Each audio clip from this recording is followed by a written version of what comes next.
When your boss asks why you won't look at her, and the truth could destroy everything you've built, what do? Daniel Mercer stood in that corner office on a Friday evening, his career hanging by a thread, his heart pounding against his ribs. 3 months of carefully avoided eye contact. 3 months of professional distance masking something dangerous. And now Lillian Hart, the woman who controlled his future, demanded an answer he couldn't give without risking it all. This is the story of what happened when silence became impossible. Before we begin, hit that like button and drop a comment with your city. I want to see how far this story travels across the world. The fluorescent lights in Morrison and Associates hummed their usual monotonous tune, casting sterile white across Daniel Mercer's desk as he stared at the quarterly report without really seeing it. The numbers blurred together. Revenue projections, cost analyses, profit margins, all of it background noise to the one constant thought that had colonized his mind for the past 3 months. Don't look up. Don't look at her office. Don't make this harder than it already is. His fingers moved across the keyboard with practiced efficiency. 10 years of corporate experience guiding them through formulas and forecasts while his mind wandered dangerous territory. It was 6:47 p.m. on a Friday, and the 15th floor had emptied hours ago. Most of his colleagues had rushed out at 5 o'clock sharp, eager to start their weekends. Daniel had volunteered to stay late, finishing the projections that were due Monday morning. It wasn't dedication that kept him here. It was strategy. Staying late meant avoiding the morning meetings where Lillian Hart reviewed departmental performance. It meant skipping the afternoon briefings where she walked through their wing, her presence like electricity in the air. It meant he could maintain the careful distance he'd constructed between them, a distance that felt more fragile with each passing day. The sound of a door opening shattered his concentration. Daniel's hands froze over the keyboard. He didn't need to look up to know who had just stepped out of the corner office. He could feel it, that shift in the atmosphere that happened whenever she was near, like the pressure change before a storm. Daniel. Her voice carried across the empty floor, professional and measured, but there was something underneath it, a tension that hadn't been there 3 months ago. He kept his eyes fixed on his monitor, watching her reflection approach in the darkened screen. Ms. Hart, I thought you'd left already. I had some contracts to review. Her footsteps stopped a few feet from his desk, close enough that he could smell her perfume, something subtle with notes of jasmine that he'd started associating with sleepless nights and guilt. It's almost 7. You should go home. Just finishing these projections, he said, forcing his voice to remain steady. Another 15 minutes. Silence stretched between them. In his peripheral vision, he could see her standing there, arms crossed, those razor-sharp heels she always wore making her stand just tall enough that his seated position put them at eye level when he... Don't look up. Daniel, can we talk? 4 words. 4 simple words that sent his heart rate spiking. About the Henderson account, he asked, grasping at professional territory. I have the preliminary numbers ready for... about you avoiding me for 3 months. The air left his lungs. His hands slid off the keyboard, coming to rest in his lap, where she couldn't see them shaking. The screensaver kicked in, replacing the spreadsheet with slowly drifting stars, and suddenly he had no excuse to keep staring at the monitor. I don't know what you mean, he said quietly. My office. Now. It wasn't a request. Daniel stood slowly, buying himself seconds to construct some kind of defense, some plausible explanation that didn't involve the truth. But as he finally met Lillian Hart's gaze, every rehearsed excuse evaporated like morning mist. Her gray eyes held something he'd never seen there before. Not anger, not confusion. Hurt. Debt. The walk to her office felt like miles instead of yards.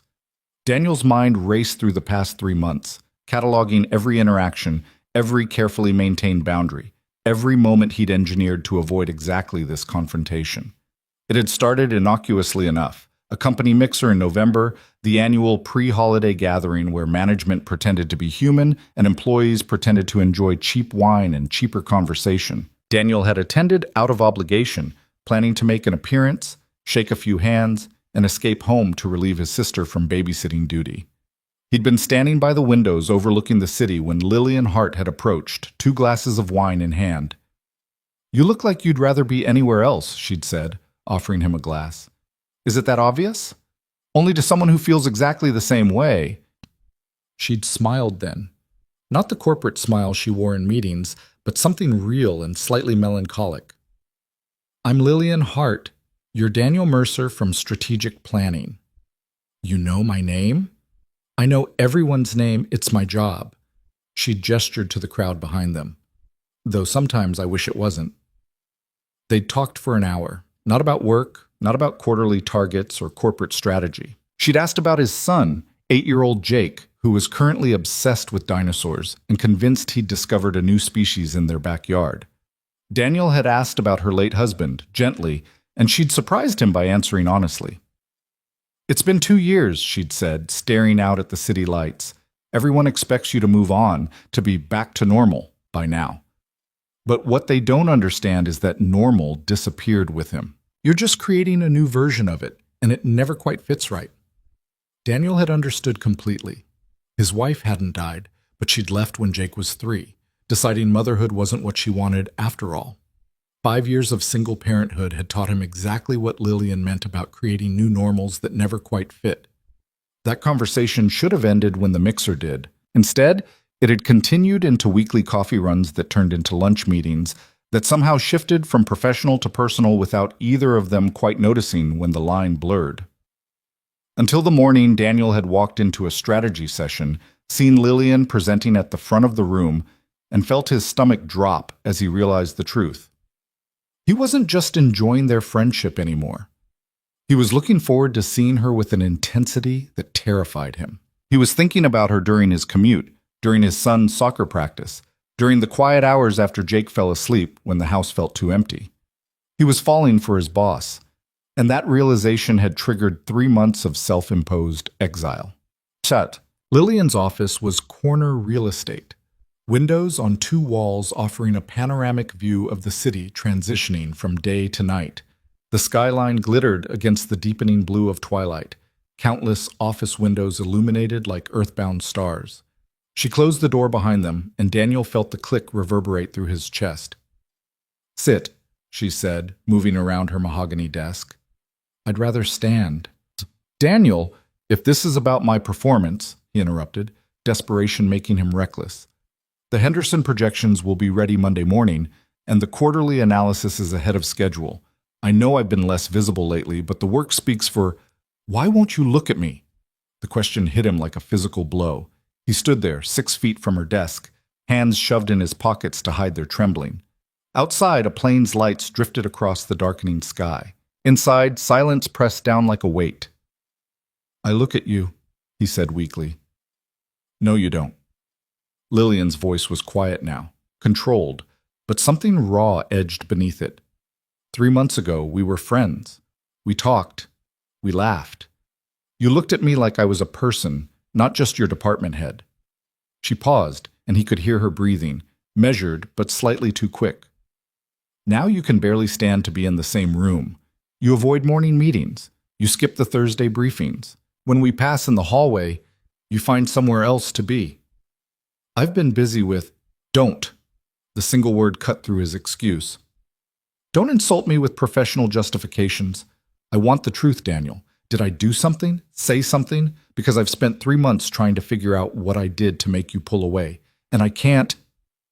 Her voice cracked, just slightly. I can't think of what it was. The crack in her composure destroyed something in him. The careful walls he'd built, the professional distance he'd maintained, the protection he'd constructed around them both. All of it crumbled in the face of her thinking she'd driven him away. Daniel closed his eyes, drawing in a long breath. When he opened them, he forced himself to do the one thing he'd been avoiding for months. He looked at her. Really looked at her. Lillian Hart sat behind her desk in a charcoal blazer and cream blouse, her dark hair pulled back in its usual professional style. At 42, she carried herself with the kind of quiet authority that made junior executives nervous and board members respectful. But right now, in the soft light of her desk lamp, with her carefully maintained composure showing hairline fractures, she looked vulnerable in a way that made his chest ache. You didn't do anything wrong, he said quietly. Then what is it? It's that when I look at you, he stopped, searching for words that wouldn't destroy everything. I forget. Forget what? That you're my boss. The confession escaped before he could stop it. When I look at you, I don't see the executive who controls my career. I don't see the woman who can fire me with a signature. I see, he faltered. What do you see? Her voice was barely a whisper. I see the woman who stays late because her house feels too empty. I see the person who remembers that my son likes dinosaurs and asks about his latest discoveries. I see someone who understands what it's like to build a new normal when the old one disappeared. He met her eyes fully now, past the point of retreat.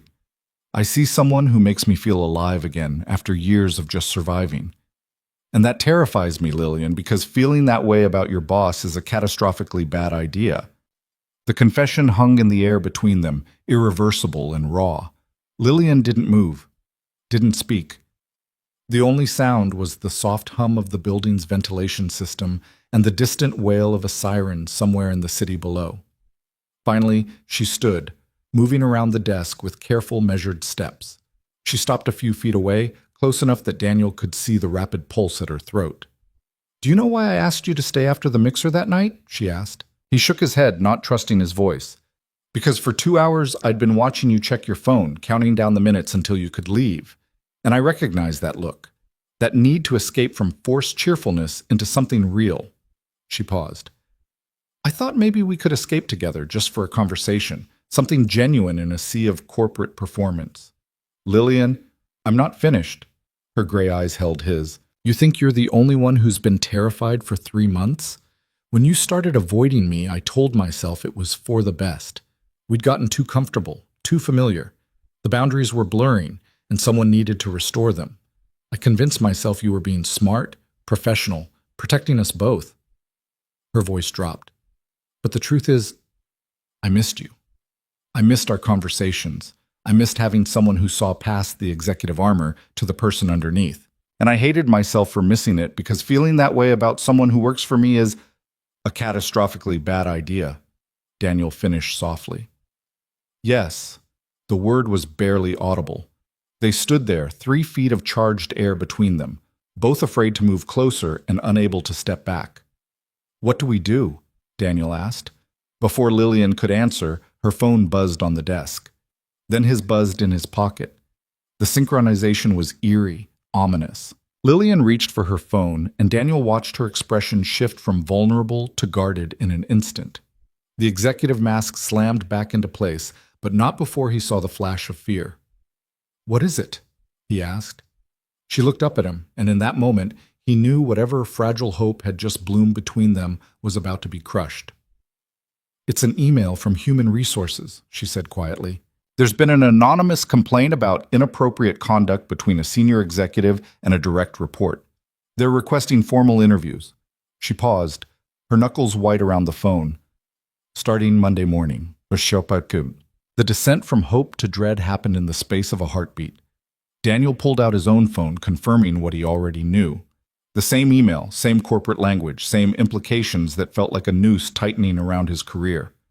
An anonymous report has raised concerns regarding workplace conduct between Lillian Hart, VP of Strategic Development, and Daniel Mercer, Senior Analyst in Strategic Planning. In accordance with company policy, HR will conduct formal interviews with both parties and relevant witnesses beginning Monday, March 18th.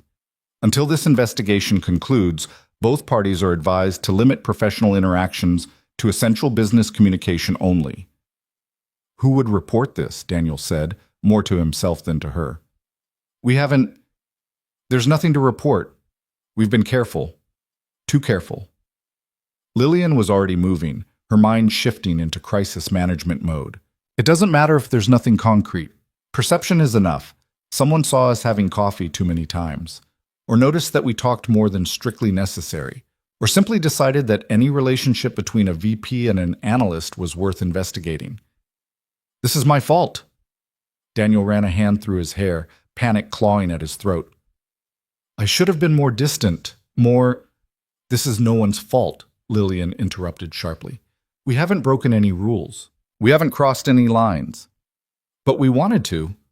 The admission hung between them, undeniable and damning.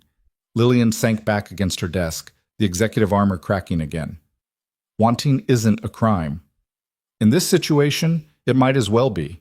Daniel's mind was already racing through the implications, the professional calculus that would determine who fell and who survived. You know how this plays out. HR will interview everyone. They'll find nothing concrete because there's nothing to find. But the investigation itself will raise questions, create doubt. And when they can't prove misconduct but can't entirely dismiss the concerns either, they'll make a recommendation, which will be that one of us transfers to another department. And since you're the VP with a decade of institutional knowledge, and I'm the senior analyst who's been here 3 years, he didn't need to finish the sentence. Lillian's jaw tightened. They can't force you out over unproven allegations?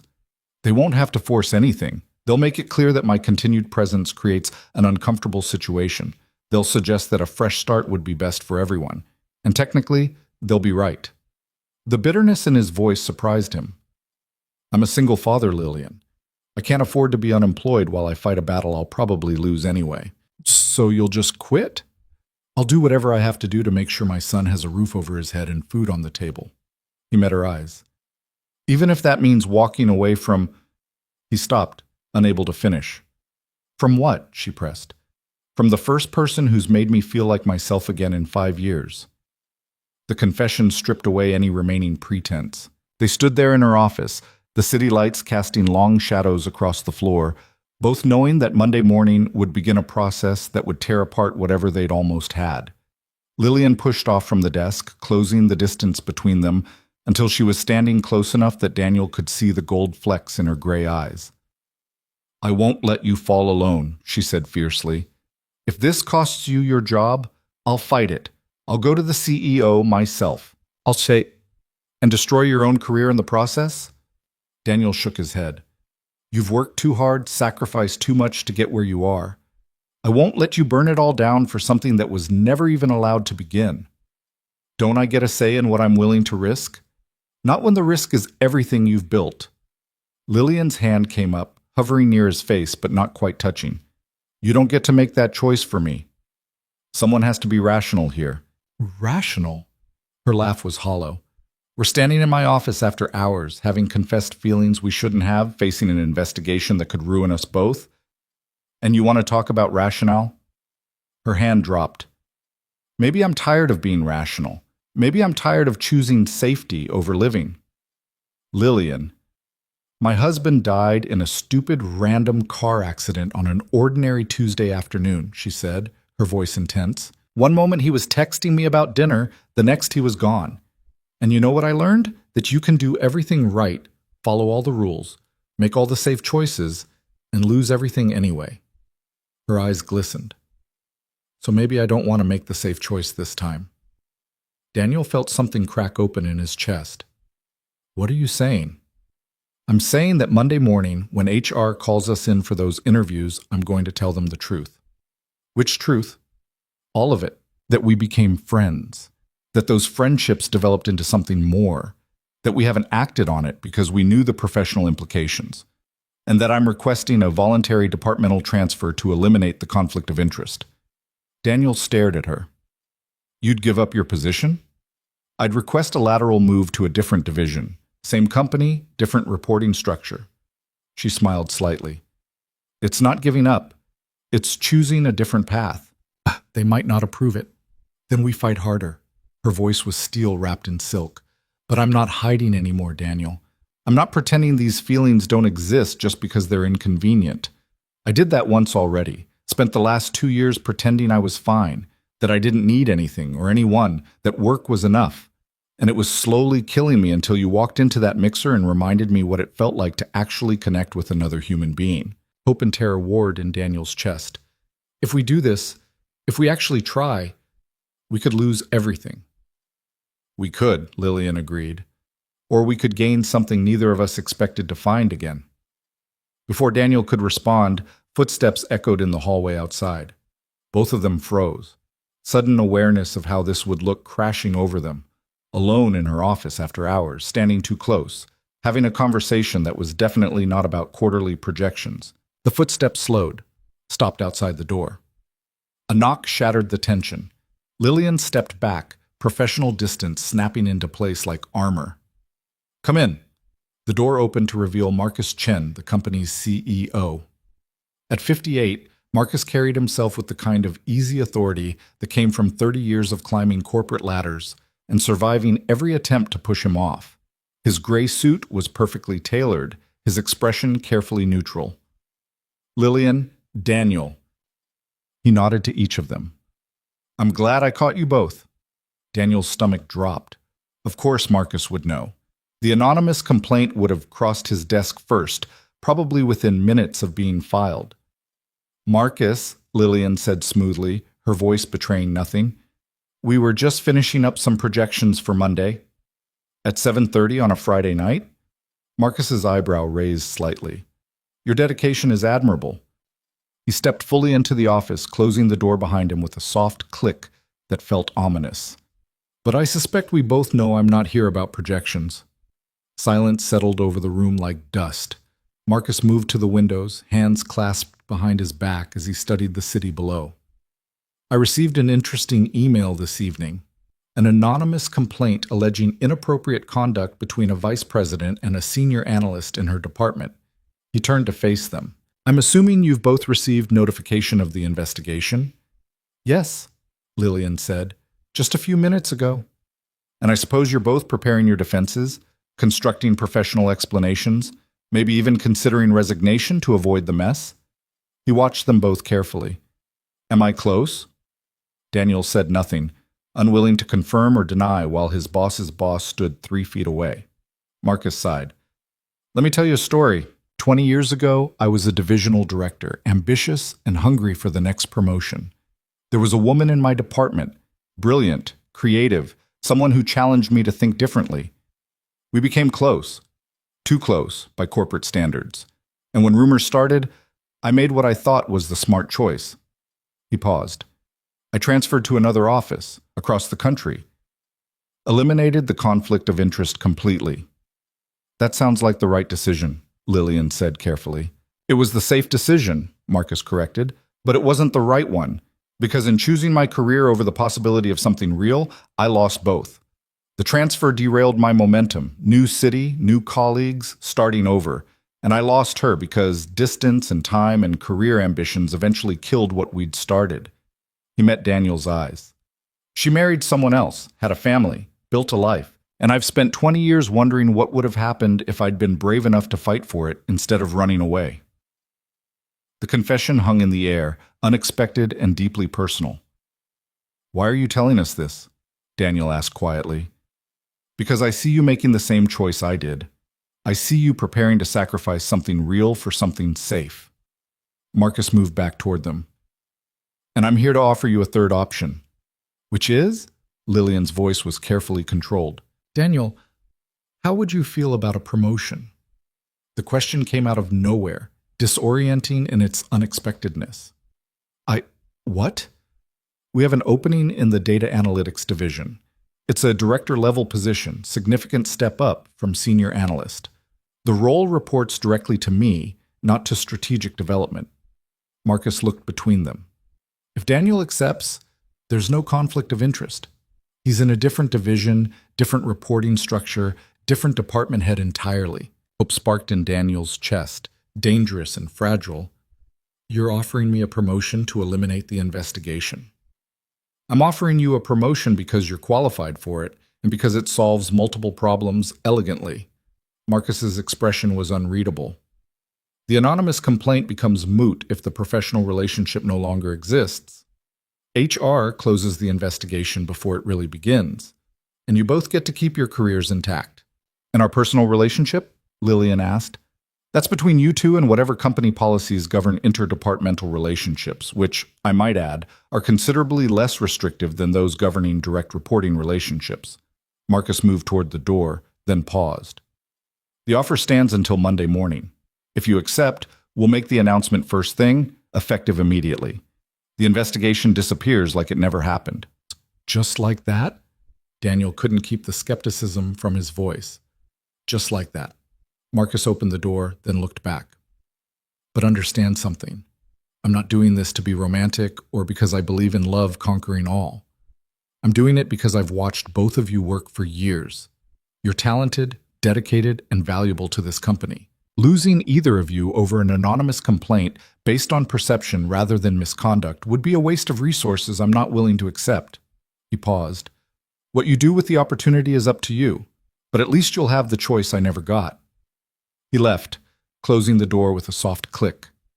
Daniel and Lillian stood in silence, processing what had just happened. Did that actually just happen? Daniel finally said.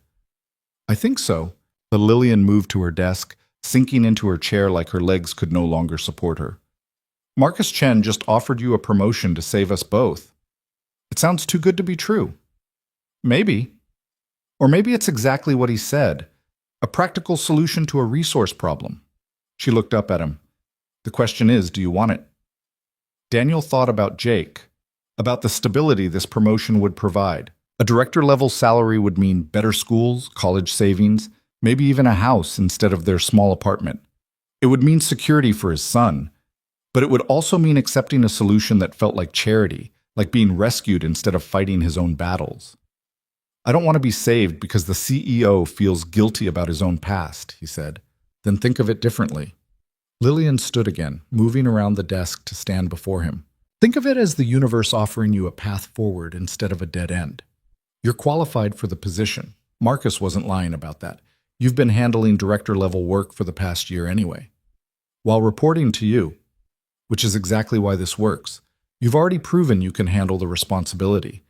This just makes it official and removes the ethical complications. She reached out, her hand finding his. Take the promotion, Daniel. Not for us. For Jake. For yourself. For the career you deserve. Her hand in his felt like both an anchor and a lifeline. And then what? He asked. We start dating, navigate whatever this is between us while the whole company watches to see if the rumors were true? We figure it out as we go, she said simply. Like everyone else who's ever tried to build something real. Daniel looked down at their joined hands, thinking about all the careful distance he'd maintained for 3 months, all the times he'd avoided her eyes to protect them both. And he thought about Marcus's story, about choosing safety and losing everything anyway. Maybe courage wasn't about avoiding risk. Maybe it was about deciding which risks were worth taking. Okay, he said quietly. Okay? I'll take the promotion. He squeezed her hand gently. And then we'll figure out the rest. The smile that broke across Lillian's face was worth every moment of terror, every professional risk, every uncertain step forward into unknown territory. Outside the windows, the city continued its Friday evening transformation. Workers heading home, restaurants filling up, life moving forward in its endless cycle of routine and surprise. And inside that corner office, two people who'd spent months avoiding each other finally allowed themselves to imagine a future neither had expected. We should go home, Lillian said, though she didn't move. It's late. We should, Daniel agreed, also not moving. They stood there for another moment, hands still joined, savoring the fragile hope that had somehow survived the evening's revelations. Finally, reluctantly, Lillian stepped back. Monday morning, fresh start. Monday morning, Daniel echoed. As he left her office and walked through the empty 15th floor, Daniel pulled out his phone and texted his sister. Running late. Be home in 45. Everything okay with Jake? Her response came immediately. All good. He's asleep. Take your time. In the elevator descending to the parking garage, Daniel caught his reflection in the polished doors. He looked different somehow, less guarded, less careful, like someone who'd been holding his breath for 3 months and finally remembered how to exhale. His phone buzzed with a new message. Not from his sister this time. Thank you for being brave enough to tell me the truth.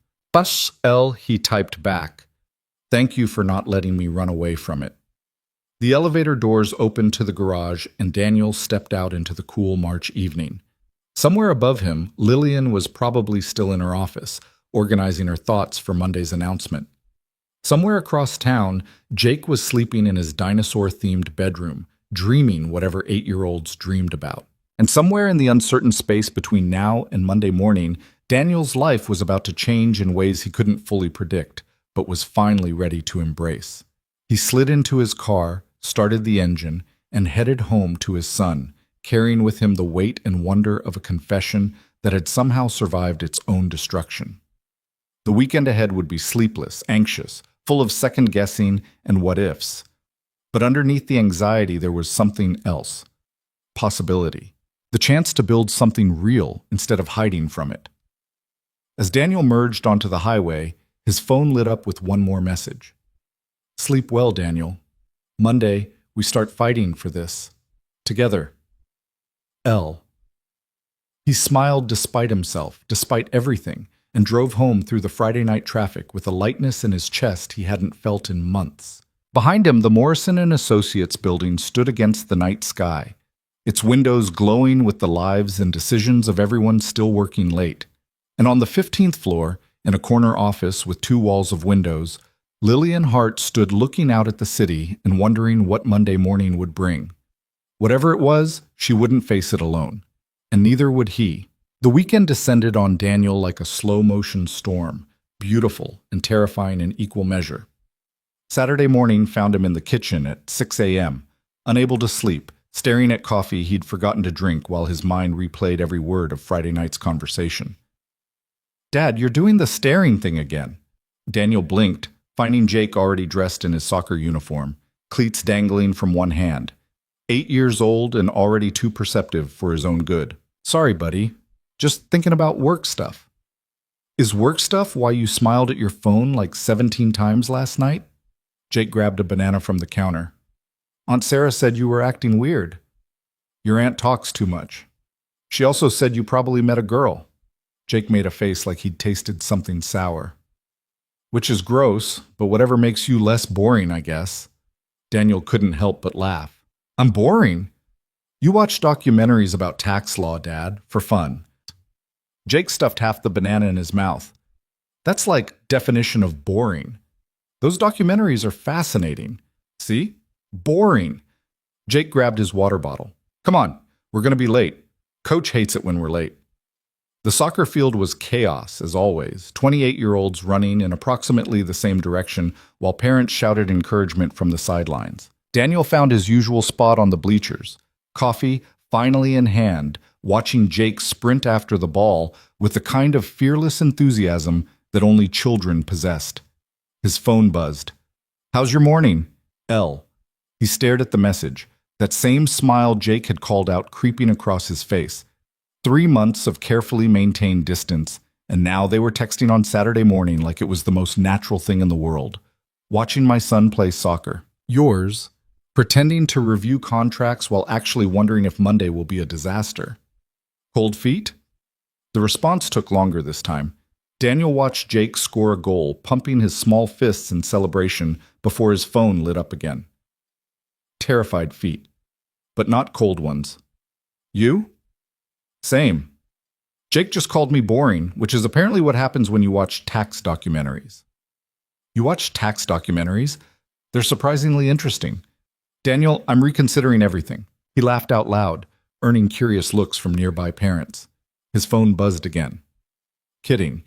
But we might need to expand your entertainment options. Is that an offer? The typing indicator appeared, disappeared, appeared again. Daniel held his breath, aware that they were crossing into territory that felt dangerously close to flirting. It might be. Once Monday is behind us and we're no longer violating corporate policy just by texting. How long until that's not a violation? Approximately 36 hours. But who's counting? Daniel smiled at his phone, and this time he didn't care who noticed. On the field, Jake's team celebrated another goal, their joy uncomplicated and pure.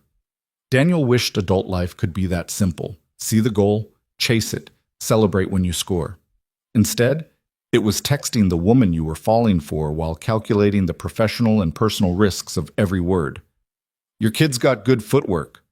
Daniel looked up to find Marcus Chen settling onto the bleacher beside him, dressed in weekend casual that probably cost more than Daniel's entire wardrobe. The CEO held a travel mug and wore sunglasses despite the overcast sky. Marcus? Daniel's pleasant morning evaporated into immediate tension. I didn't expect to see you here. My grandson's on the opposing team. Marcus gestured toward a small boy currently trying to tie his shoe while the ball rolled past him. He's not quite as focused as your son. They watched in silence as the game continued, the incongruity of the moment not lost on Daniel. sitting on suburban bleachers discussing youth soccer with the man who held his professional future in his hands. "I meant what I said Friday night," Marcus said finally. "The offer stands.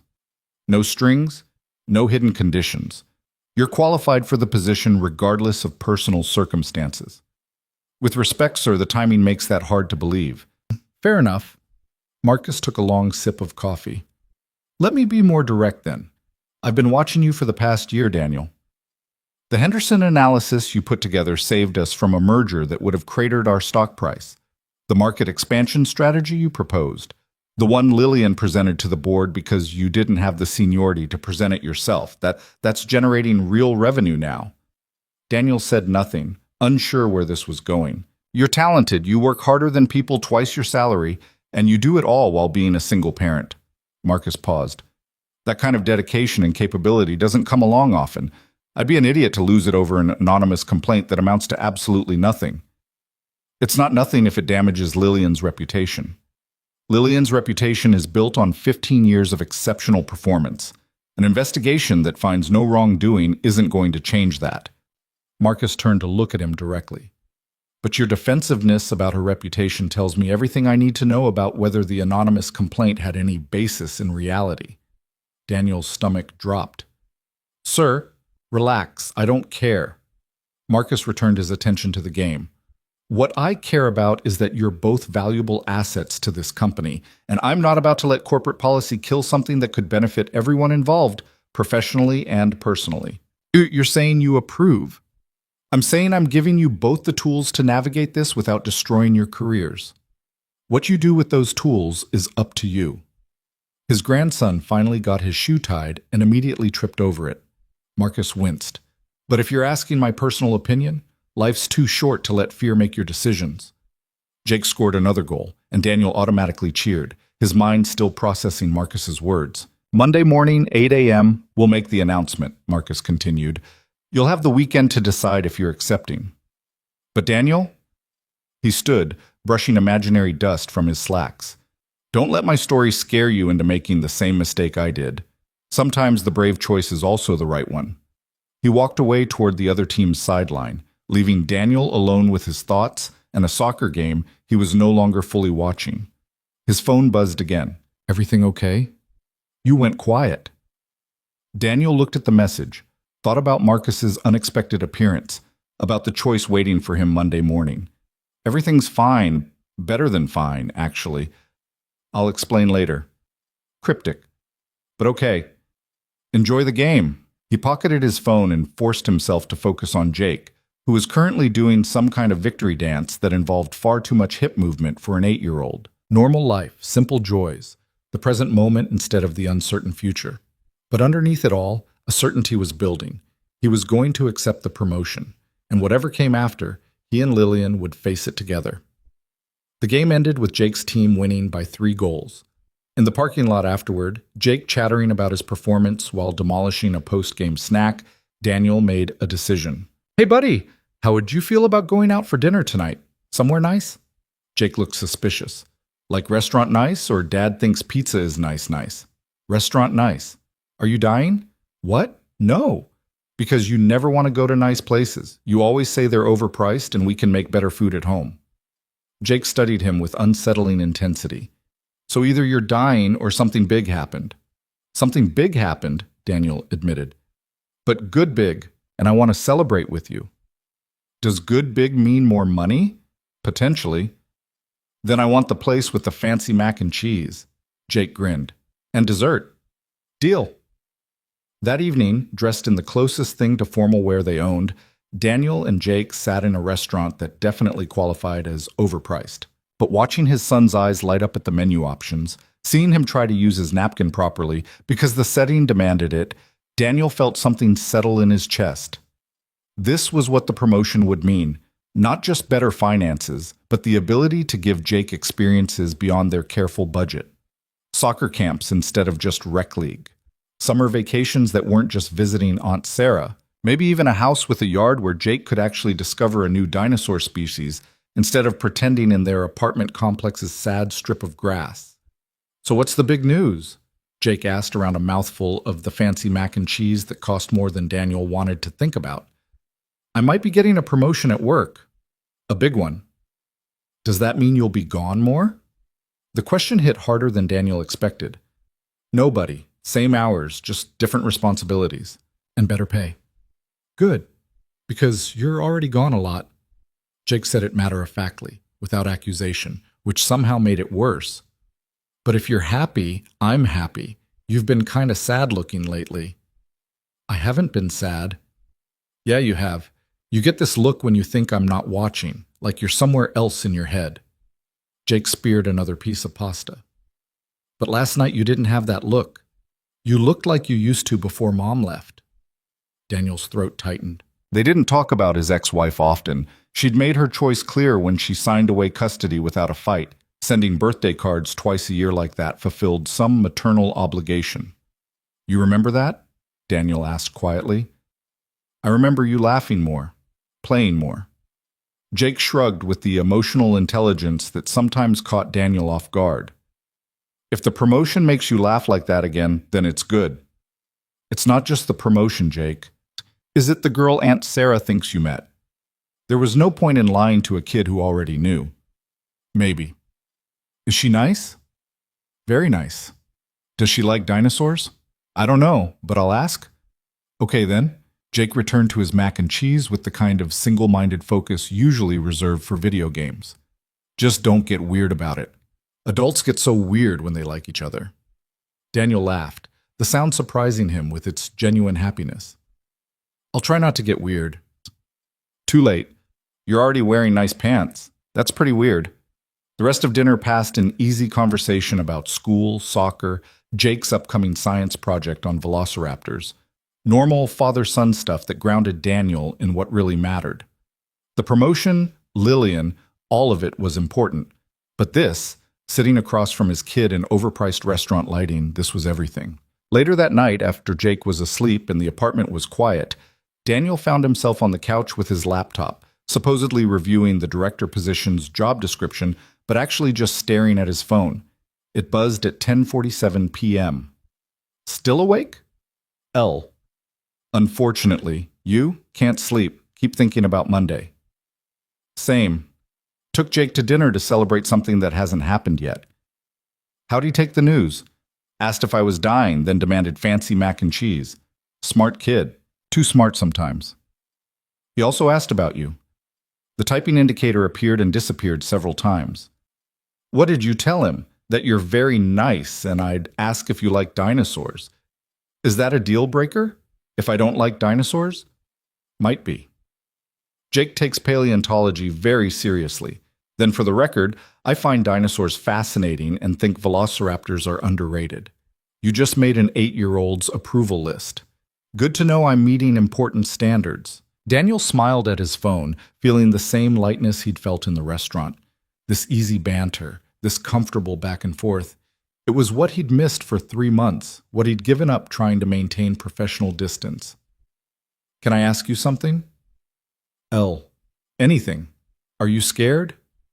Daniel considered lying, giving her the brave answer, but they'd spent Friday night being honest, and he wasn't about to stop now.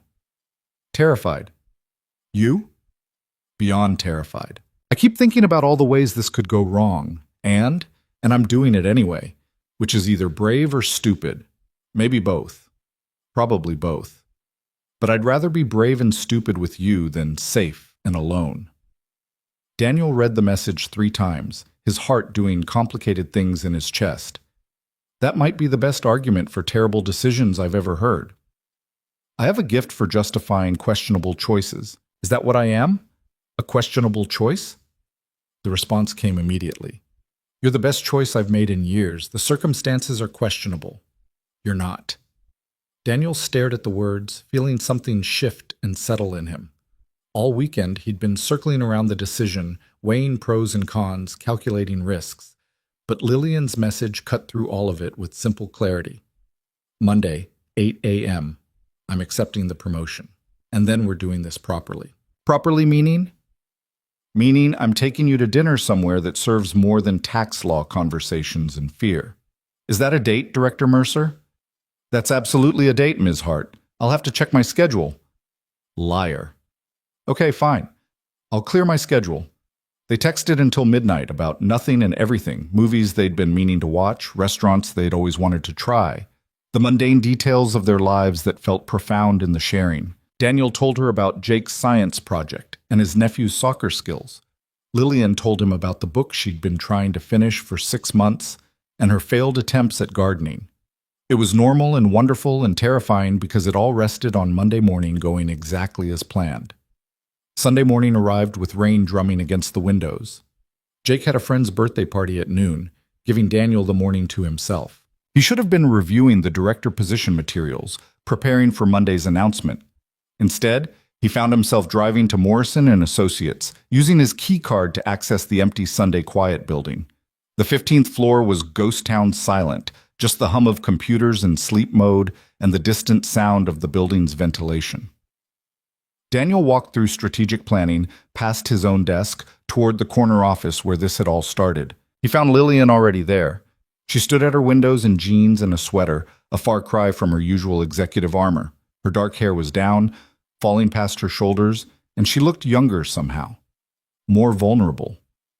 "I had a feeling you'd be here," she said without turning around. "How?" "Because I would have done the same thing in your position. Needed to see it one more time before everything changes." She finally turned to face him. "Or am I projecting?" "No, that's exactly why I came." Daniel moved into the office, the space feeling different on a Sunday, less formal, more intimate. "Needed to remind myself this is real." "Is it real?" Lillian asked quietly. "Or are we both having some kind of shared crisis?" "Does it matter?" "I suppose not." She gestured to the windows. "I was just thinking about the last time we were in this office together. Friday night feels like it happened years ago instead of 2 days." Daniel joined her at the windows, looking out at the rain-soaked city. "Marcus showed up at Jake's soccer game yesterday." Lillian's head whipped around. "What?" "His grandson's on the opposing team. He sat down next to me and basically gave me his blessing." Daniel recounted the conversation, watching Lillian's expression shift from surprise to something softer. "He really said life's too short to let fear make your decisions?" His exact words. "That's very unlike Marcus. He's usually all business, all strategy." "Maybe that's the point. Maybe he's tired of being all business." Daniel turned to face her fully. "Maybe we all are." Lillian was quiet for a long moment, her gray eyes searching his face. "I need you to understand something before tomorrow. This promotion, this opportunity Marcus is giving you, it's real. You've earned it. But it also means we can't hide behind corporate policy anymore." "I don't want to hide." "I know, but there's hiding, and then there's being publicly visible. People will talk. They'll speculate. Some will say you slept your way into the promotion, even though you'll be in a completely different division. Let them talk. It won't just affect you. Jake will hear things at school events. Your reputation as a father will be questioned." Her voice was careful, measured. "I need you to be prepared for that." Daniel hadn't considered that angle, how office gossip could bleed into Jake's life. The thought made his jaw tighten. "And you?" he asked. "What will they say about you?" "That I'm a lonely widow who crossed ethical lines with a subordinate. That I used my position inappropriately. That I'm a professional liability." She said it without emotion, like she'd already cataloged every possible accusation. "I've made peace with it." "I haven't." "You will, or we won't survive this." Lillian reached out, her hand finding his. "I'm not telling you this to scare you off. I'm telling you because you need to know what you're signing up for. This isn't just accepting a promotion and going on a few dates. This is choosing to build something real while everyone watches and judges." Daniel looked down at their joined hands, thinking about Jake's question at dinner. Does she like dinosaurs? Such a simple metric for approval. He wished adult life could be measured so easily. "Jake asked about you," he said. "You mentioned that in your text. He wanted to know if you're nice, if you like dinosaurs. If I'm going to get weird about you." Daniel smiled slightly. "I told him you passed all the important tests. I haven't actually confirmed my position on dinosaurs yet. You said velociraptors are underrated." "I did say that, though I'm more of a triceratops person myself." Jake will accept that. He appreciates diverse paleontological perspectives.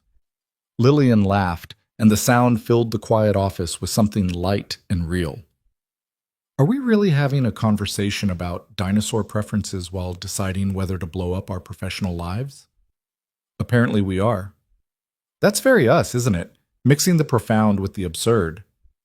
Is that a bad thing? No. Lillian squeezed his hand gently. It's actually perfect. They stood there in her office, hands joined, watching rain streak down the windows while the city continued its Sunday rhythm below. Tomorrow would bring announcements and changes and uncertain territory, but right now, in this moment, it was just them. I should go, Daniel said, not moving. Jake's party is in an hour. You should, Lillian agreed, also not moving. Tomorrow morning, 8 a.m. 8 a.m. No backing out. No backing out. Finally, reluctantly, Daniel stepped back. Lillian's hand slipped from his, and the absence felt like cold water. Daniel, she called as he reached the door. He turned back. Thank you, she said quietly, for being brave enough to tell me the truth Friday night, for not letting me think I'd done something wrong, for choosing to fight for this instead of running away. Thank you for making it worth fighting for. He left before the moment could get any heavier, before the weight of tomorrow could crush the fragile hope they'd built. The elevator ride down felt longer than usual, the empty Sunday building stretching time and space until Daniel felt suspended between what was and what might be. In the parking garage, his phone buzzed. I forgot to mention, I like dinosaurs too. All of them, even the controversial ones. He smiled despite the nervous energy thrumming through his veins, despite the 1,000 ways Monday could go wrong. Jake will be thrilled. I'll let him know his future stepmother has excellent taste in prehistoric reptiles. The typing indicator appeared, disappeared, appeared again. Future stepmother? Getting ahead of ourselves, aren't we? Just planning for all contingencies? Is that what we're calling wild optimism now? I prefer strategic forecasting. Of course you do. That's very director of you. Daniel drove home through Sunday traffic, the rain easing into drizzle, his phone occasionally buzzing with messages from Lillian that made him smile like an idiot at red lights. This was what normal could look like. Easy conversation, shared jokes, the comfortable rhythm of two people learning each other, if they survived Monday. Jake's birthday party was chaos and sugar. 11 8-year-olds hopped up on cake and pizza, running through a laser tag arena like tiny caffeinated soldiers. Daniel spent 2 hours in parent observation mode, making small talk with other fathers and mothers while secretly checking his phone for messages from Lillian. How's the party?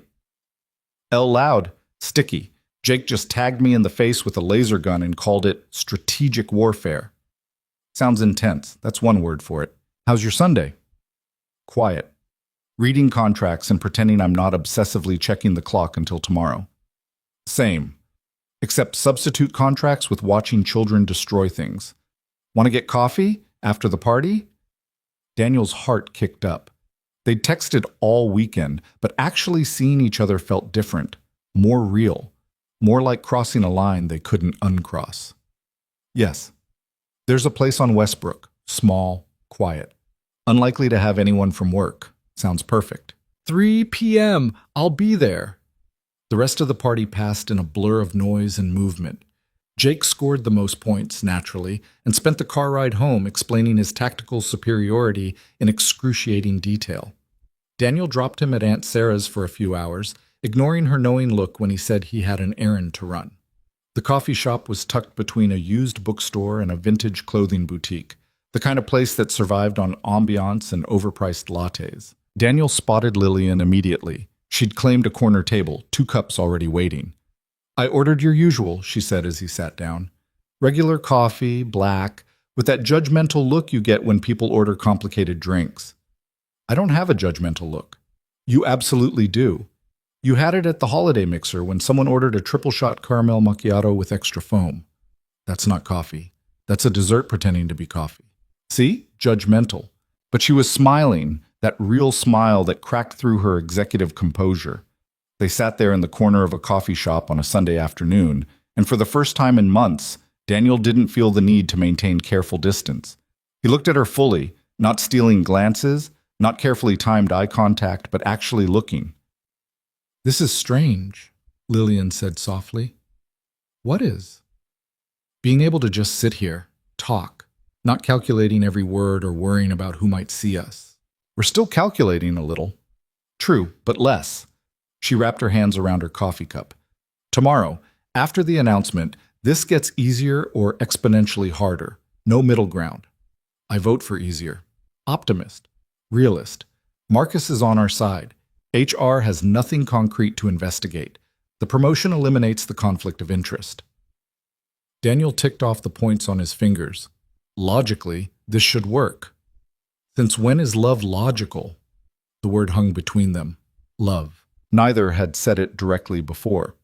It was too soon, too intense, too much for people who'd spent months pretending they didn't feel anything at all. "Is that what this is?" Daniel asked quietly. Lillian met his eyes. "I don't know yet, but it could be, if we're brave enough to find out." "I'm tired of being afraid." "Me too." She reached across the table, her hand finding his. "So tomorrow, we stop being afraid. We accept the promotion, face whatever comes, and actually try." "Sounds like a plan." They talked until the coffee shop started closing, until the afternoon light faded into early evening and the weekend drew to a close. They talked about everything and nothing, work and family and the 1,000 small details that make up a life. And underneath it all was the knowledge that tomorrow would change everything. Daniel drove home with Lillian's final words echoing in his mind. "Whatever happens Monday, we face it together. No running, no hiding. Deal?" "Deal." That night, after picking up Jake and going through the usual bedtime routine, Daniel stood in his son's doorway watching him sleep. 8 years old, already too smart for his own good, carrying his own quiet fears about being abandoned again. If this thing with Lillian imploded, it wouldn't just be Daniel's heart on the line. Jake would lose too, another person who came into their lives and left. Another reason to build walls instead of connections. But if they didn't try, if Daniel let fear win, what lesson would that teach his son? That love wasn't worth the risk? That safety mattered more than happiness? His phone buzzed with one final message. "Sleep well, Daniel. Tomorrow, everything changes. L." He typed back, "Tomorrow, everything begins." Then he turned off his phone, climbed into bed, and stared at the ceiling until exhaustion finally dragged him under. Monday morning arrived with pale sunshine and the weight of impossible choices. Daniel dressed in his best suit, the one he saved for important presentations, and dropped Jake at school with a hug that lasted a few seconds longer than usual. "You're doing the weird thing again," Jake observed. "Just nervous about work." "You'll be fine, Dad. You're good at work stuff." Jake grabbed his backpack. "And if you're not, we still have Aunt Sarah's couch." "Thanks for the vote of confidence." "That's what I'm here for. Brutal honesty and dinosaur facts." Daniel watched his son disappear into the school building, then drove to Morrison and Associates with his heart in his throat. The parking garage was already filling with Monday morning traffic. The elevator ride to the 15th floor felt both too long and too short. He arrived at 7:45 a.m. Marcus's email was waiting. Conference room A, 8 a.m. You, me, Lillian, and HR. Come prepared to accept or decline. M. Daniel stared at the email, at the clinical language that would determine his and Lillian's future. Then he stood, straightened his tie, and walked toward the conference room where everything would either fall apart or finally come together.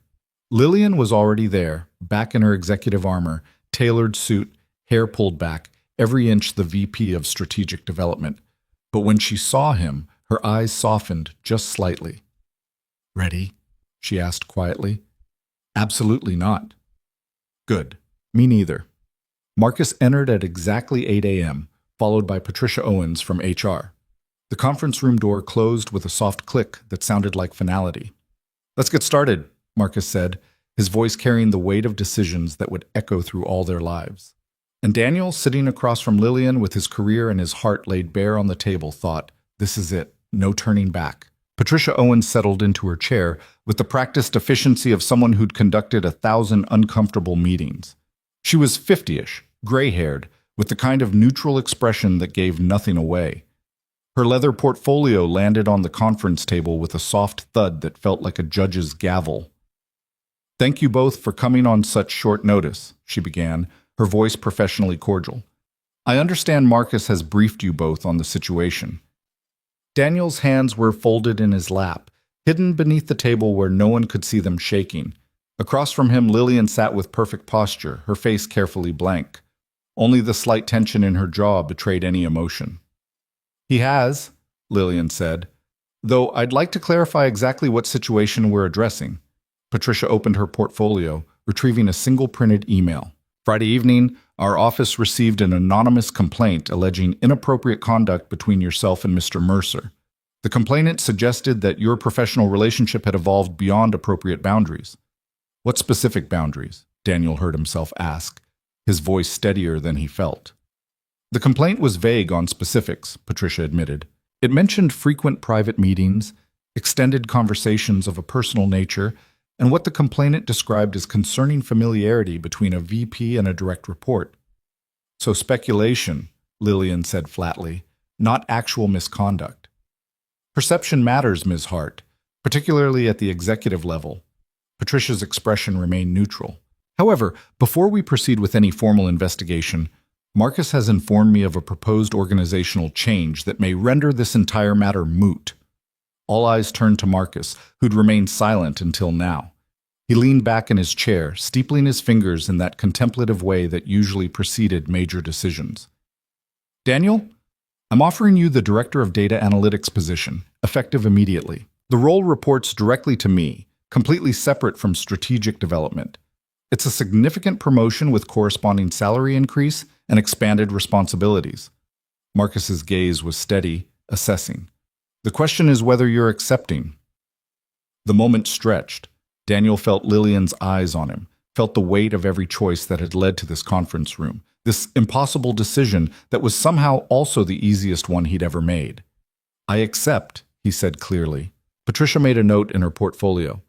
"And you understand that this position requires immediate transition? You'd begin today, reporting structure changed, all direct ties to Ms. Hart severed professionally?" "I understand." "Then from HR's perspective, the anonymous complaint becomes irrelevant. There's no conflict of interest to investigate if no reporting relationship exists." Patricia closed her portfolio with an air of finality. "However, I need to address something directly with both of you." Daniel's stomach tightened. "The nature of the complaint, vague though it was, suggests that your professional relationship had developed personal dimensions. While that's not automatically problematic, given the timing of this promotion, there will be speculation." Patricia looked between them. "I need to know if there's any truth to those speculations. Not for disciplinary purposes, but so we can properly advise you both on how to navigate the situation going forward." Silence descended like a curtain. This was the moment. Lie and maintain plausible deniability, or tell the truth and face whatever consequences came. Daniel looked at Lillian, finding her already watching him. In her gray eyes, he saw the same calculation, the same fear, and underneath it all, the same determination that had brought them this far. Lillian spoke first. "Daniel and I became friends over the past several months. Those conversations occasionally touched on personal topics.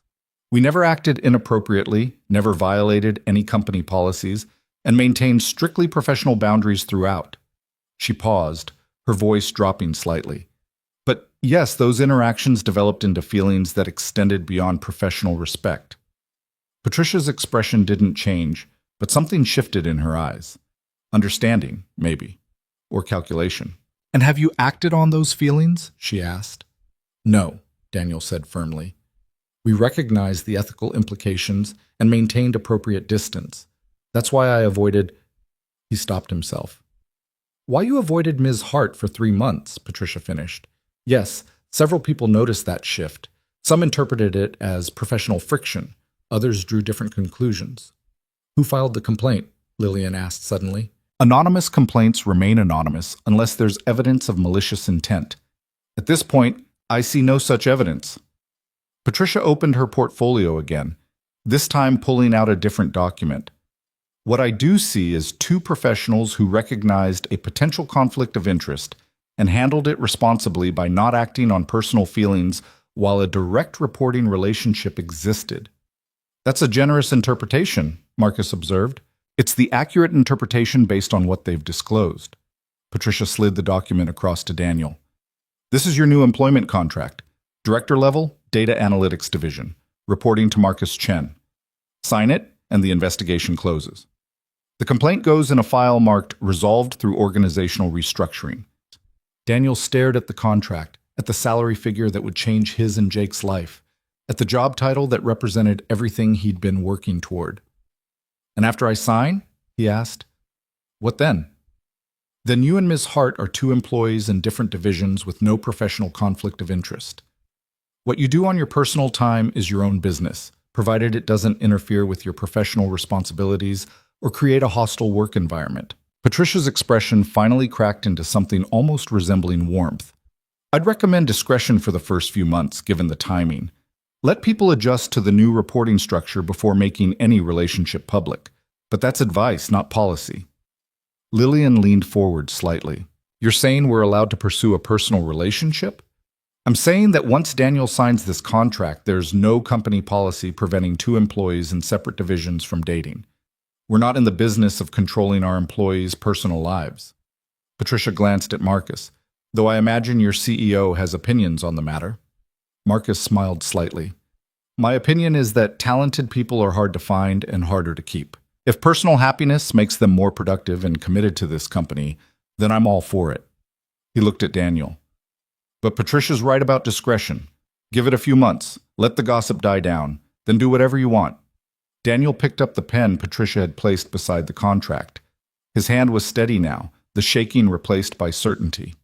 He signed his name in 3 places, each stroke of the pen feeling like a door opening instead of closing. Congratulations, Director Mercer, Marcus said as Daniel slid the signed contract back across the table. You start immediately. I'll have my assistant set up a transition meeting for this afternoon to review your new responsibilities. Patricia gathered her documents with brisk efficiency. I'll file my report this morning. As far as HR is concerned, this matter is closed. However, she paused at the door, looking back at them both. A piece of unsolicited advice from someone who's seen a lot of office relationships crash and burn. Be sure you're doing this for the right reasons. Attraction isn't enough. Shared trauma from navigating a complaint isn't enough. Make sure what you're feeling is real and worth the professional risk, because even with different reporting structures, people will talk. Then she was gone, leaving Daniel, Lillian, and Marcus in the suddenly quiet conference room. Well, Marcus said, standing and straightening his suit jacket, that went better than expected. Daniel, welcome to your new position. Lillian, try not to look so relieved. It's unbecoming of a VP. Noted, Lillian said dryly. Marcus paused at the door. And both of you, Patricia's advice is sound. Take it slow. Be smart. And for the sake of my ulcer, try not to give me any more Friday night heart attacks. He left. And suddenly Daniel and Lillian were alone in the conference room, the silence heavy with everything unsaid. We did it, Lillian said finally, her voice slightly unsteady. We did something, Daniel agreed. Whether it's the right something remains to be seen. Lillian stood, moving to the windows that overlooked the parking lot. Patricia's advice about discretion? She's right. We should wait. Give people time to adjust to your promotion before we start dating publicly. How long? A few months, maybe? Let the gossip settle. Let your new position become normal. Daniel joined her at the window, careful to maintain professional distance even though they were alone. And in the meantime? In the meantime, we're 2 colleagues who occasionally have coffee. Nothing scandalous. Nothing that feeds the rumor mill. Lillian turned to look at him. Can you do that? Wait a few more months after already waiting so long? Can you? I don't know, she admitted. But I know I don't want to damage your career before it even starts. You just became a director, Daniel.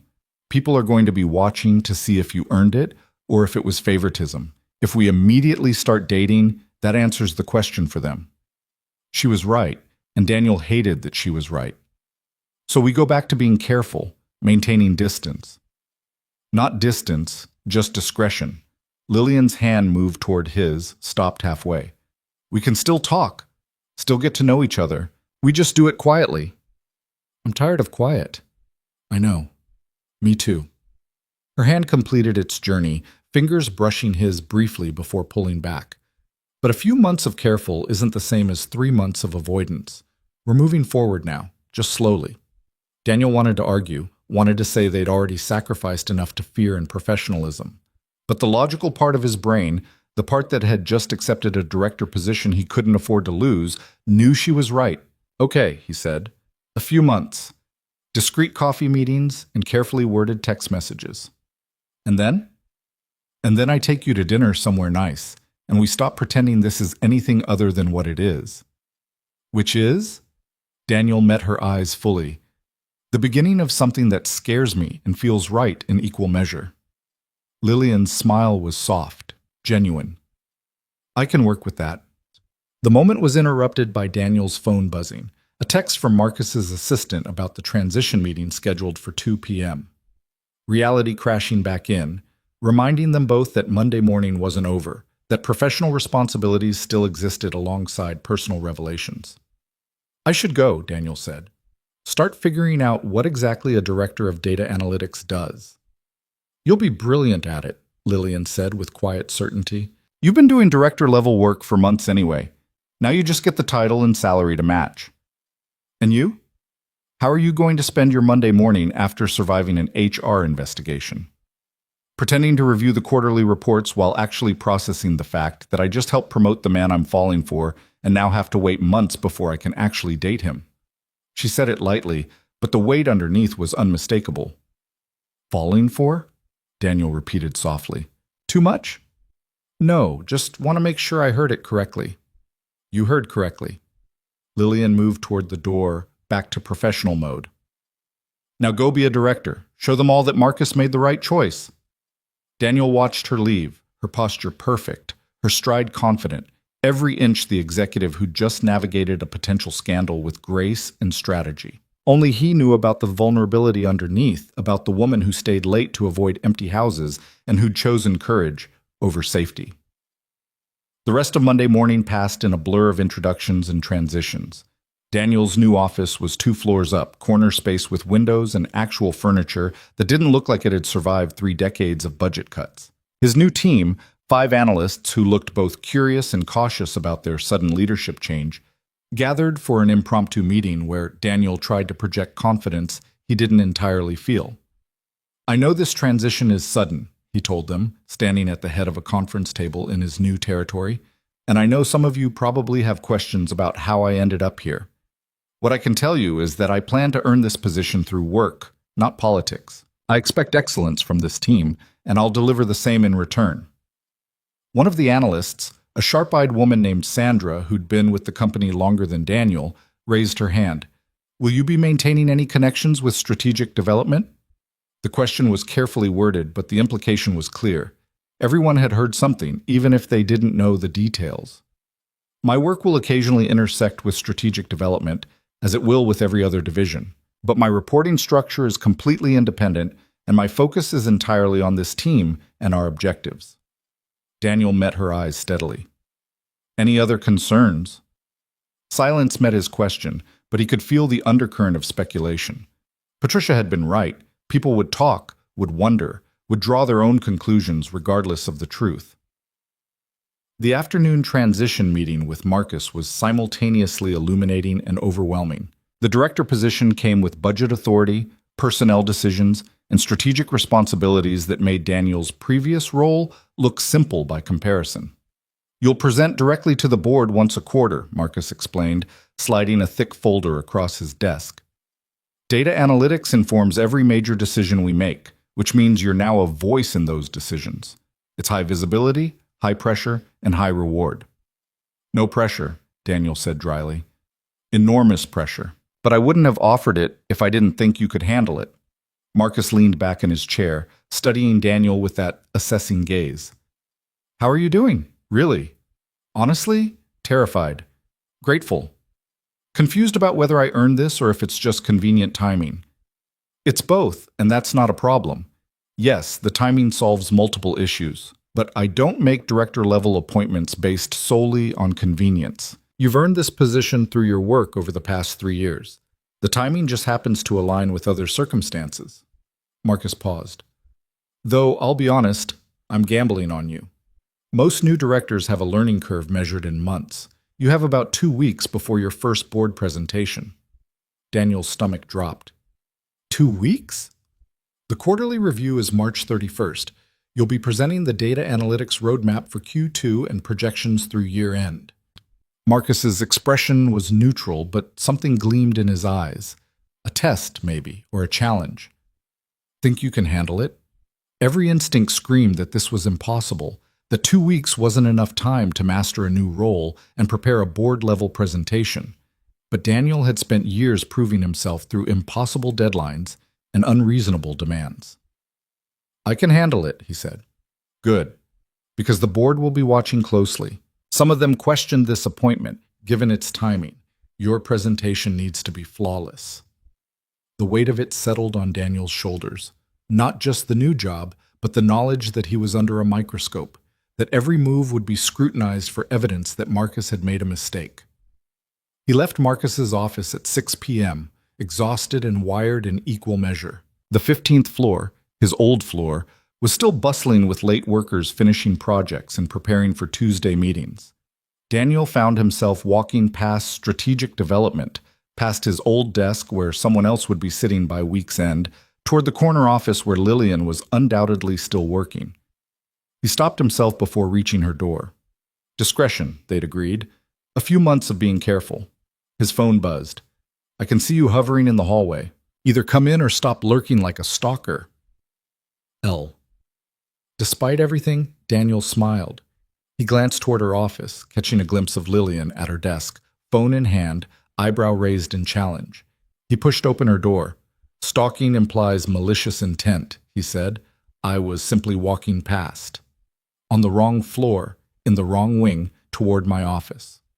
Lillian set down her phone. Very convincing. How was your afternoon? Tedious.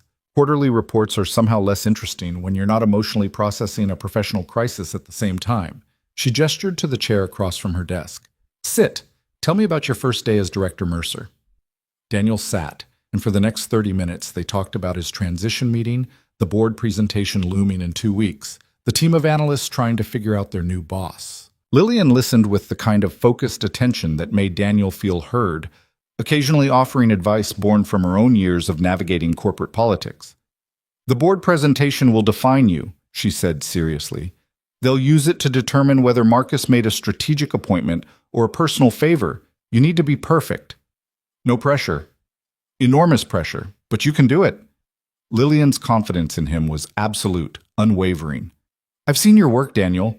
I know what you're capable of. The board will too, once you show them. Will you be there? At the presentation?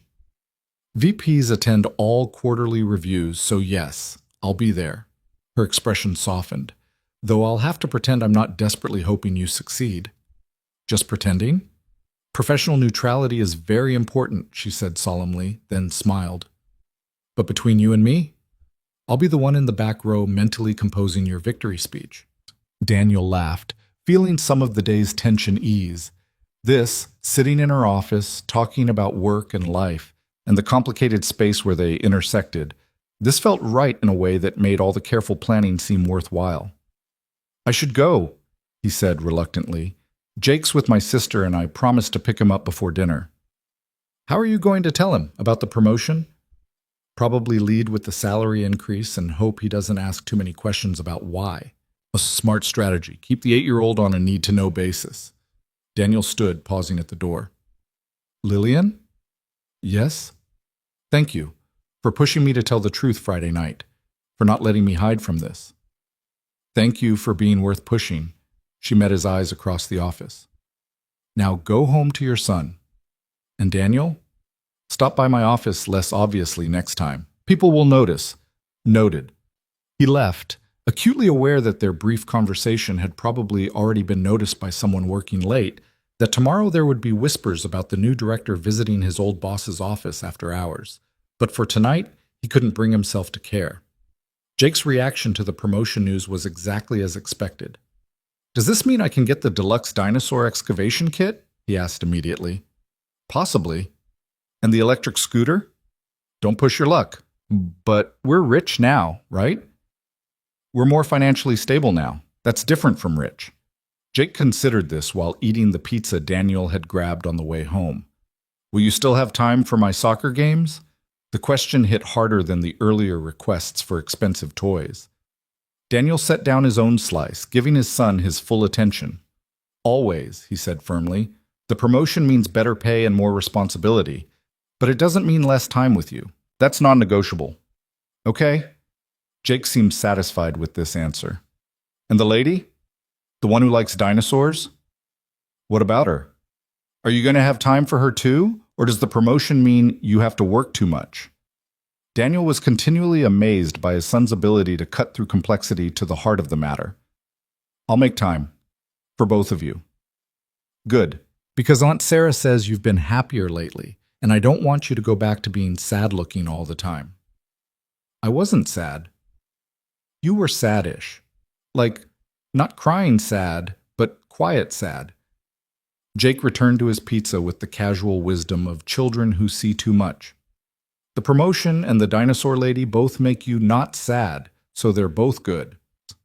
That night, after Jake was asleep and the apartment was quiet, Daniel sat at his kitchen table with his laptop, staring at a blank document titled Board Presentation Q2 Data Analytics. 2 weeks to prove himself. 2 weeks to show that Marcus's gamble had been worth it. His phone buzzed. Still awake? L. Unfortunately, you? Reviewing contracts and thinking about discretion and how difficult it's going to be. Having regrets? About you? Never. About having to wait months to actually date you? Constantly. Daniel smiled at his phone, feeling that now familiar warmth in his chest. We could speed up the timeline, take the risk, and potentially destroy everything we've both worked for before it even begins? That's a terrible idea. But I'm very tempted by terrible ideas lately. That's my bad influence. Or your good influence, depending on perspective. I haven't made an impulsive decision in years. It's almost refreshing. Glad I could help with your impulsivity quota. They texted until midnight, about nothing important and everything that mattered. Jake's reaction to the promotion, Lillian's own board presentation scheduled for next month, the small details of their lives that felt monumental in the sharing. I should let you sleep. Big day tomorrow. L. Every day is a big day now, true. But tomorrow you start actually being a director instead of just accepting the position. That feels significant. It is. I'm terrified. Good. Fear means you care. Just don't let it paralyze you, says the woman who spent 2 years avoiding exactly this kind of risk, which is how I know paralysis when I see it, and also how I know that moving past it, even slowly, is worth it. Daniel read the message twice, feeling the truth in it. Good night, Lillian. Good night, Daniel. Don't stay up too late worrying about the board presentation. I'll try. Liar. He smiled, set down his phone, and returned to his blank presentation document. 2 weeks. 14 days to prove himself worthy of the position, of Marcus's faith, of the professional risk they were all taking. The cursor blinked on the empty page, waiting for brilliance or at least competence. Daniel cracked his knuckles and began typing, building an outline that would become a presentation that would define his career trajectory. Hours later, with dawn approaching and a solid framework finally taking shape, Daniel allowed himself a moment of quiet satisfaction. He'd survived Monday. The promotion was real. The investigation was closed. And somewhere across the city, Lillian was probably also still awake, working late in her empty house, maybe thinking about him the way he was thinking about her. It wasn't perfect. They still had to maintain careful distance, still had to navigate corporate politics and professional boundaries. But it was progress. Forward momentum after months of careful stasis. Daniel saved his work, shut down his laptop, and finally headed to bed as the first light of Tuesday morning crept through his apartment windows. Today, technically, he would walk into Morrison & Associates as Director Mercer, not Senior Analyst. He would lead his team, navigate his new responsibilities, and prove that Marcus hadn't made a mistake. And in a few months, when the timing was right and the gossip had settled, he would take Lillian Hart to dinner and stop pretending that professional discretion was anything other than temporary patience before something real. His last thought before sleep claimed him was a Friday night in her office. of confessing the truth he'd spent months hiding, of the moment everything changed because they'd both been brave enough to stop running. 2 weeks until the board presentation, a few months until discretion became unnecessary, a lifetime of possibilities stretching ahead, uncertain and terrifying, and absolutely worth fighting for. Daniel fell asleep with his alarm set for 5 a.m. and hope settling in his chest like a steady heartbeat, strong and sure. And finally moving in the right direction. The 2 weeks that followed moved with the relentless momentum of a freight train, unstoppable, occasionally terrifying, and impossible to slow down even when Daniel desperately needed to catch his breath. His days blurred into a rhythm of early mornings reviewing analytics reports, afternoons managing his new team, and late evenings building the board presentation that would either validate Marcus's faith or confirm every skeptic's suspicions. Jake adapted to the new schedule with the resilience of children everywhere, though he'd started leaving sticky notes on the bathroom mirror. "Dad, remember soccer practice Thursday, and don't forget I exist," written in crayon, half-joking reminders that his son was watching, measuring whether the promotion meant losing more of his father's already divided attention. "I haven't forgotten you exist," Daniel said on Wednesday evening, finding another note stuck to the refrigerator. "That would be difficult given how much noise you make." "Just checking." Jake was sprawled on the couch, supposedly doing homework, but actually building an elaborate dinosaur diorama. "You've been doing the work brain thing a lot, where you're here but not really here." "I'm here?" "Your body is here. Your brain is thinking about spreadsheets or whatever directors think about." Jake positioned a plastic T-Rex near a carefully constructed paper volcano. "It's fine. I get it. Big important job. Just don't forget the actually important stuff." "Like what?" "Like my science presentation next Friday, and that you promised to help me make it awesome." Jake looked up from his diorama. "You did promise, right? Or did I dream that?" Daniel's heart sank. The science presentation was March 30th, the day before his board presentation. He'd completely forgotten, his mind so consumed with proving himself professionally that he'd lost track of his most important job. "I promised," he said, sitting down beside his son. "And I keep my promises, even when I'm distracted by spreadsheets." "Cool. Because Tommy's dad is helping him build a working volcano, and I need something better than that." "Better than a working volcano?" "Way better. We're doing dinosaur extinction theories, remember? I need at least 3 different catastrophe scenarios with visual aids." Jake said this with complete seriousness, as if building multiple apocalypse scenarios was perfectly reasonable. "Can we do meteors and climate change and maybe a supervolcano?" "That's ambitious." "You said I should always aim high." "I did say that." Daniel looked at the diorama taking shape on their coffee table. Continents made from cardboard, oceans sketched in blue marker, tiny dinosaurs positioned in what Jake probably considered scientifically accurate locations. "Okay, we'll make it awesome. Multiple catastrophes, visual aids, the whole thing." "Thanks, Dad." Jake returned to his positioning of prehistoric creatures. "So is the dinosaur lady going to help? Because Aunt Sarah says she's probably good at presentations." Daniel's hand stilled on the plastic stegosaurus he'd been examining. "What exactly has Aunt Sarah been saying?" "Just that you've been texting someone a lot, and that you smile at your phone now, which you never used to do, and that whoever it is makes you less boring, which she thinks is good." Jake shrugged. "I figured it's the lady you mentioned, the one who likes dinosaurs." "Her name is Lillian." "Is she nice?" "Very nice." "And she makes you happy?" "She does." "Then I don't care about the rest." Jake positioned his T-Rex in what appeared to be a hunting stance. "As long as you're still my dad, and you don't get weird about it, we're good." The simplicity of his son's acceptance made Daniel's throat tight. 8 years old and already wiser than most adults about what actually mattered. "I won't get weird about it," Daniel promised. "Too late. You're already wearing the nice pants again."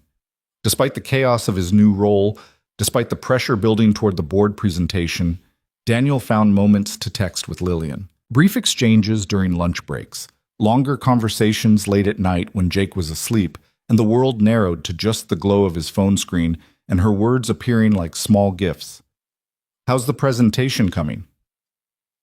L. Slowly.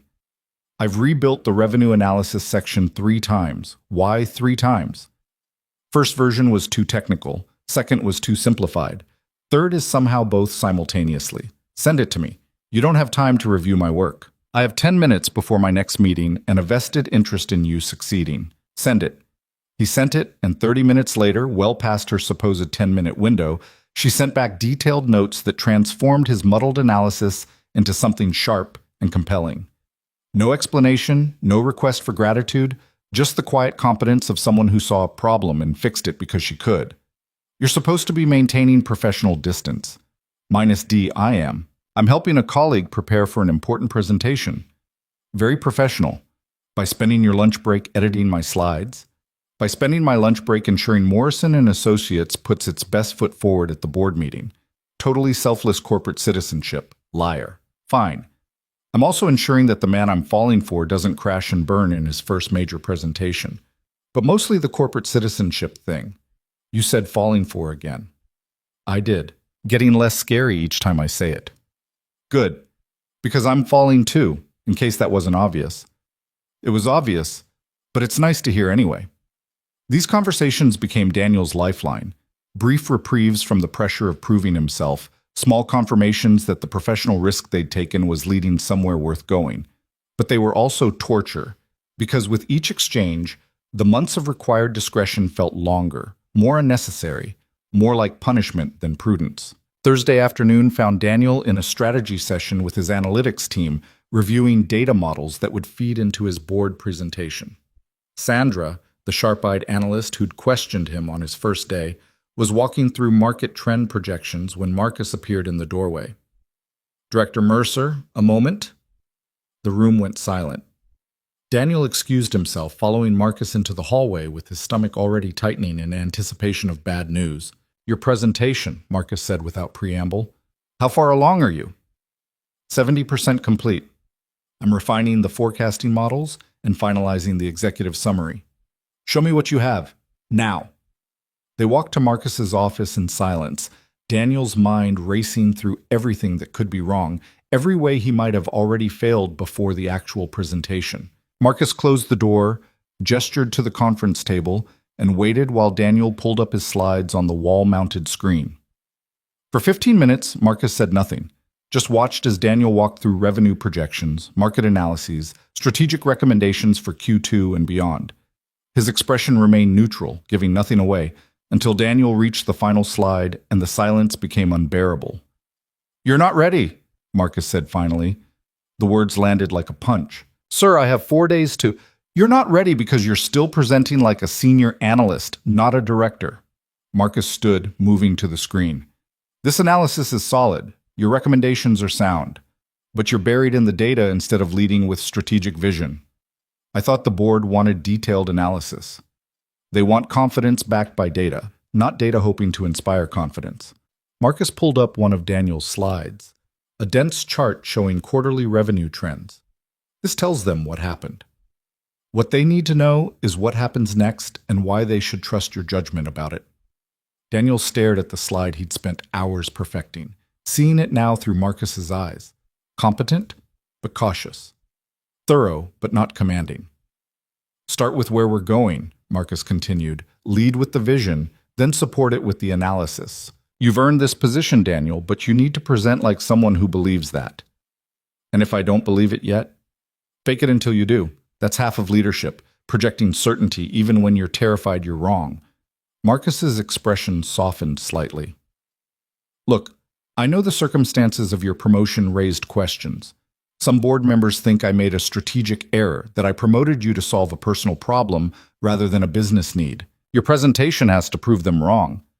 No pressure. Massive pressure, but you can handle it. Marcus moved toward the door, then paused. And Daniel? The board isn't just evaluating your analysis. They're evaluating whether you can handle the political complexity of being in leadership. That includes managing perception around your personal life. Daniel's stomach dropped. Has there been talk? There's always talk. Someone saw you leaving Lillian's office late last week. Someone else noticed you checking your phone and smiling during a meeting. Individually, these things mean nothing. Together, they create narrative. Marcus met his eyes directly. I told you discretion was important. I meant it. We've been careful. Careful isn't the same as invisible, and right now you need to be beyond reproach. He opened the door, clearly ending the conversation. 4 days, Director Mercer. Make them count. Daniel returned to his office with Marcus's critique ringing in his ears and a new anxiety gnawing at his gut. He'd been so focused on getting the data right that he'd forgotten the political theater of board presentations, the performance aspect that had nothing to do with actual competence. His phone buzzed with a text from Lillian. Coffee at the usual place? 6 p.m.? Need a break from quarterly reviews. Daniel stared at the message, thinking about Marcus's warning, about perception and discretion and the invisible line between careful and careless. The smart choice was to decline, to maintain distance until after the board presentation when his position was more secure. He texted back, "Can't tonight. Jake's science project. Rain check." It wasn't entirely a lie. He did need to work on Jake's presentation, but it was also the first time he'd actively avoided seeing her, and the decision felt like backsliding into the careful distance they'd promised to leave behind. Her response came after a long pause. "Of course. Good luck with the project." No follow-up questions, no pushing back, just acceptance that felt like disappointment wrapped in professional courtesy. Daniel spent Thursday evening helping Jake build a meteor impact scenario out of aluminum foil and cardboard, half his attention on geological catastrophe, and half wondering if he'd just made a mistake. By the time Jake was in bed, exhausted from constructing multiple apocalypses, Daniel's phone had been silent for hours. He picked it up, typed and deleted 3 different messages before settling on, "I'm sorry about tonight." The response was immediate, like she'd been waiting. "Don't apologize. You have a son and a massive presentation to prepare." "I understand. It's not just that." "Then what is it?" Daniel hesitated, then decided honesty had brought them this far.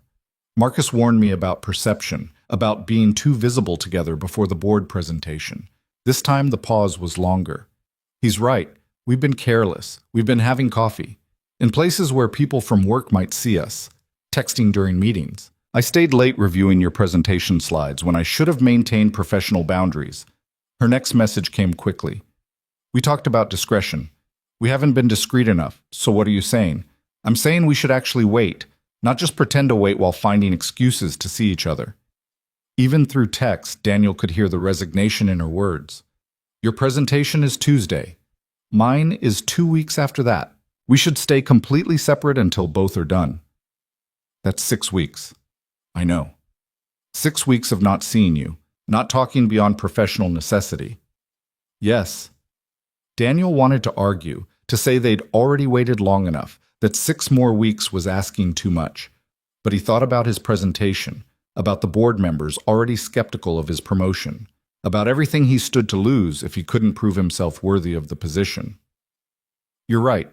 After both presentations, when there's no question about either of our performances, I hate that I'm right." "Me too. But Jake's science presentation is next Friday, the 30th. You should come." Daniel, not as my girlfriend, as a colleague who knows more about paleontology than most professionals. Jake asked if the dinosaur lady would help, and I'd like to say yes. Another long pause. "What time?" 7 p.m. Jefferson Elementary School cafeteria. Prepare yourself for 23rd graders explaining various extinction theories. I'll be there. Professionally. Of course. Very professional interest in 8-year-old science. Exactly. Corporate outreach to local education. Very on brand. Despite everything, Daniel smiled at his phone. 6 weeks of distance, but one evening where professional courtesy could excuse being in the same room, watching his son present dinosaur catastrophes while she sat in the audience pretending she was there for any reason other than the one that actually mattered. "Thank you." D, for what? For being patient, for understanding, for not making this harder than it already is. It's already impossibly hard. But you're worth waiting for, so are you. Then I'll see you Friday the 30th. Good luck with the rest of Jake's project. Good luck with your quarterly reviews. They're boring without you distracting me with nervous texts about your presentation. I'll try to be more distracting after the 31st. I'm counting on it. Good night, Daniel. Good night, Lillian. The following week crawled by with excruciating slowness. Daniel rebuilt his presentation following Marcus's guidance, leading with strategic vision instead of drowning in data. His team noticed the intensity, the long hours, the way he rehearsed key sections until the words felt natural instead of scripted. "You're going to do great," Sandra told him on Monday, 3 days before the board meeting. "I've seen a lot of directors present, and this is better than most first attempts." Better than most isn't the same as great. True, but you've got something they didn't. You actually care about the work instead of just the promotion. She gathered her files, pausing at the door. "For what it's worth, I was skeptical when Marcus announced your appointment. The timing seemed convenient, and convenient usually means political. But watching you these past few weeks, you've earned this position. The board will see that." After she left, Daniel sat alone in his office, staring at his presentation materials and thinking about Sandra's words. Earned versus convenient, competence versus timing. The constant tension between proving himself and accepting that sometimes good things happened for complicated reasons. His phone buzzed. "How are you holding up?" "L." He smiled despite himself. They'd agreed to minimal contact, but apparently Lillian's definition of minimal included daily check-ins disguised as professional courtesy. Nervous, rehearsing, wishing it was already over. "That's normal. I threw up before my first board presentation. That's not reassuring. But I survived, and you will too. And then it's done. And you can stop proving yourself to people who should already see your value. You really think I'll do well? I think you're going to walk into that boardroom and remind everyone why Marcus promoted you. Because you're brilliant and hardworking and you care about this company in ways that can't be faked." Daniel read the message 3 times, feeling some of the nervous energy settle into something more manageable. "Thank you. I needed that. That's what I'm here for. Moral support from a professionally appropriate distance. How appropriate is this distance? Extremely appropriate. So appropriate I'm currently in my office thinking about you instead of reviewing contracts." "That sounds professionally inappropriate." "Good thing no one can read my mind then." "What are you thinking about?" "How much I miss seeing you. How 6 weeks feels like forever. How I'm counting down to Friday when I get to watch your son explain dinosaur extinction and pretend I'm there for educational purposes. You could be there for educational purposes." "I could be. But we both know I'm not." The honesty in her words made Daniel's chest ache with missing someone he'd barely had time to actually have. "Friday. Then 6 more days until your presentation. Then no more waiting." "Then no more waiting," she echoed. "Now stop texting me and finish rehearsing. You're going to be brilliant." Tuesday morning arrived with the weight of everything Daniel had been building toward. He dropped Jake at school early, endured his son's enthusiastic dinosaur-themed pep talk, and arrived at Morrison & Associates an hour before the board meeting to set up his materials and try to calm his racing heart. The boardroom was on the top floor, all windows and expensive furniture, designed to intimidate and impress in equal measure. Daniel had been in this room exactly 3 times in his career, always as a junior analyst supporting someone else's presentation. Now he stood at the head of the table, arranging his notes while board members filed in with coffee and neutral expressions. Marcus entered last, taking his seat at the far end of the table, his face carefully blank. Across from him sat Victoria Morrison, the founder's daughter and current board chair, whose reputation for demolishing unprepared presenters was legendary. She studied Daniel with the kind of assessment usually reserved for interesting specimens under microscopes. "Director Mercer," she said, her voice crisp and commanding, "we're all eager to hear your vision for data analytics. Please begin." Daniel took a breath, thought about Marcus's advice about leading with vision instead of hiding in data, and launched into the presentation that would define his professional trajectory. "The question isn't whether data drives business decisions," he began, abandoning his carefully scripted opening for something more direct. "It's whether we're using data to predict the future or just explain the past. My vision for this division is transformation from reporting to forecasting, from analysis to strategic foresight." He walked them through market trends and revenue projections, but instead of drowning in spreadsheets, he painted a picture of where Morrison & Associates could be in 2 years if they leveraged analytics correctly. When Victoria interrupted with sharp questions about methodology, he answered with confidence backed by data, not apologies wrapped in uncertainty. Lillian sat in the back row with other VPs, her expression professionally neutral, but when Daniel caught her eye briefly, he saw pride and encouragement there. 40 minutes later, he finished with a slide showing projected growth across all divisions if his recommendations were implemented. The board sat in silence, and Daniel felt his stomach drop, certain he'd miscalculated somewhere, missed something crucial. Then Victoria Morrison smiled. "That was the most compelling first board presentation I've seen in a decade," she said. "Ambitious, well-supported, and delivered with exactly the right balance of confidence and humility." She looked at Marcus. "You made the right call with this appointment." Relief flooded through Daniel so intensely he nearly swayed. Marcus nodded once, the smallest acknowledgement, but his eyes held satisfaction. The rest of the meeting passed in a blur of questions and strategic discussion, with Daniel answering queries and defending recommendations until the board finally dismissed him with approving nods and actual smiles. He gathered his materials with shaking hands, the adrenaline crash already beginning. In the hallway outside the boardroom, Marcus caught up with him. "Well done, Director Mercer. That was exactly what you needed it to be." "I thought they hated it at first. The silence after I finished, that was them processing actual strategic thinking instead of the usual cautious analysis most new directors provide." Marcus clapped him briefly on the shoulder. "You proved yourself today. Enjoy it." As Marcus walked away, Daniel leaned against the wall, letting the full weight of accomplishment settle. He'd done it. Survived his first board presentation, validated his promotion, proved that Marcus's faith hadn't been misplaced. His phone buzzed. "You were magnificent. Truly brilliant. I'm so proud of you. L. Thank you. For everything. For the notes, the encouragement, the belief that I could do this. You did it yourself. I just reminded you of what you already were. 5 more days until your presentation. Then we're done waiting. 5 more days," she confirmed.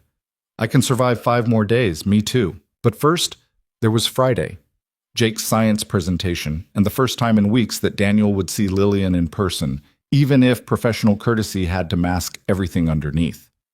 Friday evening arrived with unseasonable warmth and the chaos of 23rd graders preparing to explain various scientific theories to an audience of parents armed with phones and pride. Daniel helped Jake set up his trifold display, 3 catastrophe scenarios rendered in cardboard paint and 8-year-old determination, while scanning the cafeteria for a familiar face.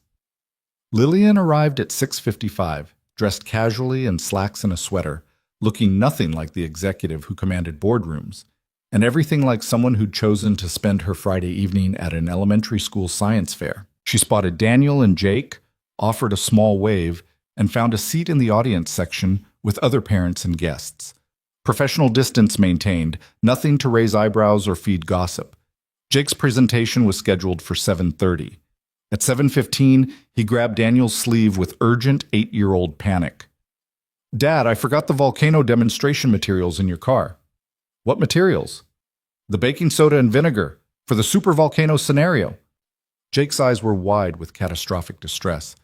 "I can't show volcanic extinction without an actual eruption." Daniel checked his watch. 15 minutes before presentation time, his car parked 3 blocks away because the school lot had been full. "I'll get them," a voice said behind him.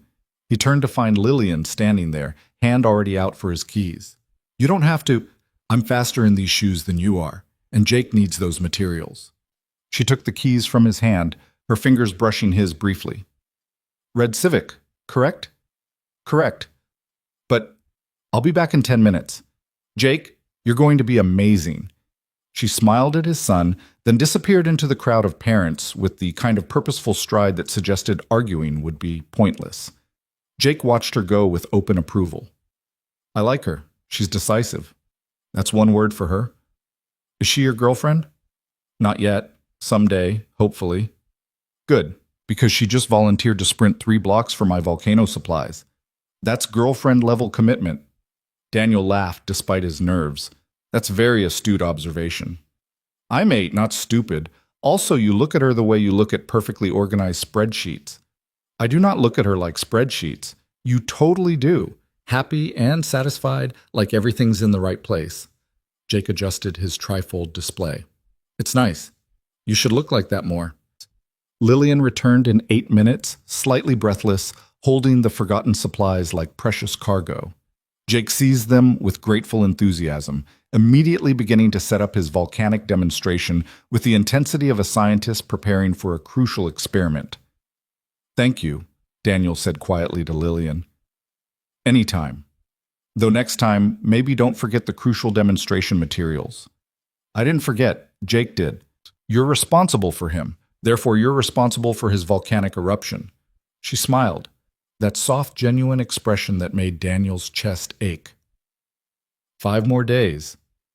5 more days, he confirmed. At 7:30, Jake presented his dinosaur extinction theories with the confidence of someone who'd rehearsed extensively and believed completely in his cardboard catastrophes. His meteor impact scenario involved aluminum foil and dramatic lighting. His climate change demonstration featured painted ice caps and tiny plastic dinosaurs in various states of distress. And his supervolcano eruption, accomplished with baking soda, vinegar, and red food coloring, created exactly the kind of controlled chaos that made third-grade science presentations memorable. The audience applauded. Jake beamed, and Daniel caught Lillian's eye across the cafeteria, seeing in her expression everything they couldn't say in a room full of witnesses: pride and affection, and the quiet certainty that 5 more days of waiting would be worth it. After the presentations, as parents collected projects and congratulated young scientists, Jake dragged Lillian over to explain his methodology in exhausting detail. You see, the meteor impact would have created massive dust clouds blocking sunlight, which caused plant death, which meant herbivores starved, which meant carnivores had nothing to eat. It's all connected. He pointed to his display with professional seriousness. But some scientists think it was volcanic activity instead, with ash and toxic gases doing the same thing but slower. And then there's the climate change theory, where gradual temperature shifts. Jake, maybe let Ms. Hart breathe between geological catastrophes, Daniel suggested. It's Lillian, and I'm genuinely fascinated. She crouched down to Jake's level, examining his display. Did you know some scientists think it might have been all three working together? Multiple catastrophes creating a perfect storm of extinction? Jake's eyes went wide. I didn't know that. Can I update my presentation? Science fair's over, buddy. But I could add a fourth scenario, multiple synchronized catastrophes.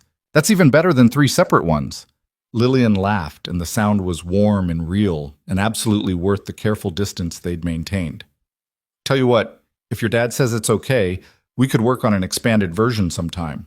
Multiple catastrophe scenarios with full geological models. Really? Jake looked between them. Dad, can we? Daniel met Lillian's eyes, seeing the offer for what it was. Not just helping an 8-year-old with science, but finding excuses to be around each other even after the waiting ended. Absolutely, he said. Though I should warn you, Jake takes his paleontology very seriously. Good. So do I. Lillian stood, her hand briefly touching Daniel's arm in a gesture that could be friendly or could be something more. Congratulations on a brilliant presentation, Jake. You should be very proud. Thanks. And thanks for getting my volcano stuff. Dad would have taken forever. Hey, Daniel protested. It's true. You're slow when you're nervous. Jake grabbed his trifold display. Can we go celebrate? I want ice cream. It's 8:30 on a school night. I just presented groundbreaking geological research. I think that deserves ice cream. Daniel looked at Lillian, a question in his eyes. She gave the smallest shake of her head. Discretion, even now. Even at a third-grade science fair where no one from work would likely see them. Ice cream sounds perfect, Daniel said to his son. Say goodbye to Lillian. Bye, Lillian. Thanks for helping. See you when we do the expanded catastrophe project. She waved as they left, and Daniel resisted the urge to look back, to extend the evening beyond professional courtesy into something that might raise questions. In the car, Jake buckled his seatbelt with satisfied exhaustion. She's really nice, Dad, and smart. And she didn't treat me like I was just a kid. She actually listened. She's pretty special. Are you going to marry her? The question was so casually delivered that Daniel nearly rear-ended the car in front of him. That's quite a leap from helping with your science project. Not really. You look at her the way you used to look at Mom before she left, but better, because this time you look happy instead of worried. Jake kicked his feet against the seat. Also, she ran 3 blocks for my volcano. That's marriage-level commitment. We're not getting married, Jake. We're not even dating yet. But you will be. after the waiting is done. How do you know about the waiting? I hear things, and you're really bad at hiding when you're texting her. You get this specific smile. Jake looked out the window. I think it's good. You being happy, even if it means waiting and being all secret about it.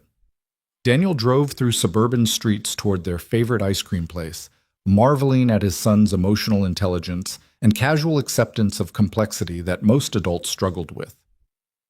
Just so you know, Jake added, when you do start dating her for real, I'm fine with it. She likes dinosaurs, she's smart, and she makes you not sad. That's good enough for me. Thanks, buddy. That means a lot. Also, if you marry her, does that mean she'll help with all my science projects? Because that would be awesome. Daniel laughed, pulling into the parking lot. Let's get through actually dating before we start planning project collaboration. Fine, but I'm just saying, having a science-smart stepmom would be really helpful. They celebrated Jake's successful presentation with ice cream and terrible jokes, and Daniel's phone stayed silent in his pocket except for one message that came through as they were leaving. Your son is wonderful. You should be very proud. 4 more days. 4 more days, he sent back. Then everything changes. Then everything begins, she corrected. And Daniel drove home with his son, chattering about synchronized catastrophes, with Lillian's words warm in his pocket, with 4 more days standing between careful distance and whatever came next. The weekend passed. Monday brought Lillian's board presentation. Daniel wasn't in attendance, maintaining the careful separation they'd agreed upon, but he tracked the time on his watch and sent her a message when he knew it was over. How did it go? Perfectly. Victoria Morrison actually complimented my strategic vision. That's huge. I know, I'm still processing, so we're both done now, both proved ourselves. We are. So starting tomorrow, we stop waiting. Tuesday morning, Daniel arrived at work to find a message from Lillian already waiting. Dinner tonight? Somewhere nice where we can actually talk without pretending it's about quarterly reports. What time? 7 p.m. That Italian place on Westbrook you mentioned once. I'll be there. Daniel? Yes? This is a date. An actual, real, no more hiding date. I know. I'm terrified. Me too. But we're doing it anyway. We're doing it anyway, he confirmed.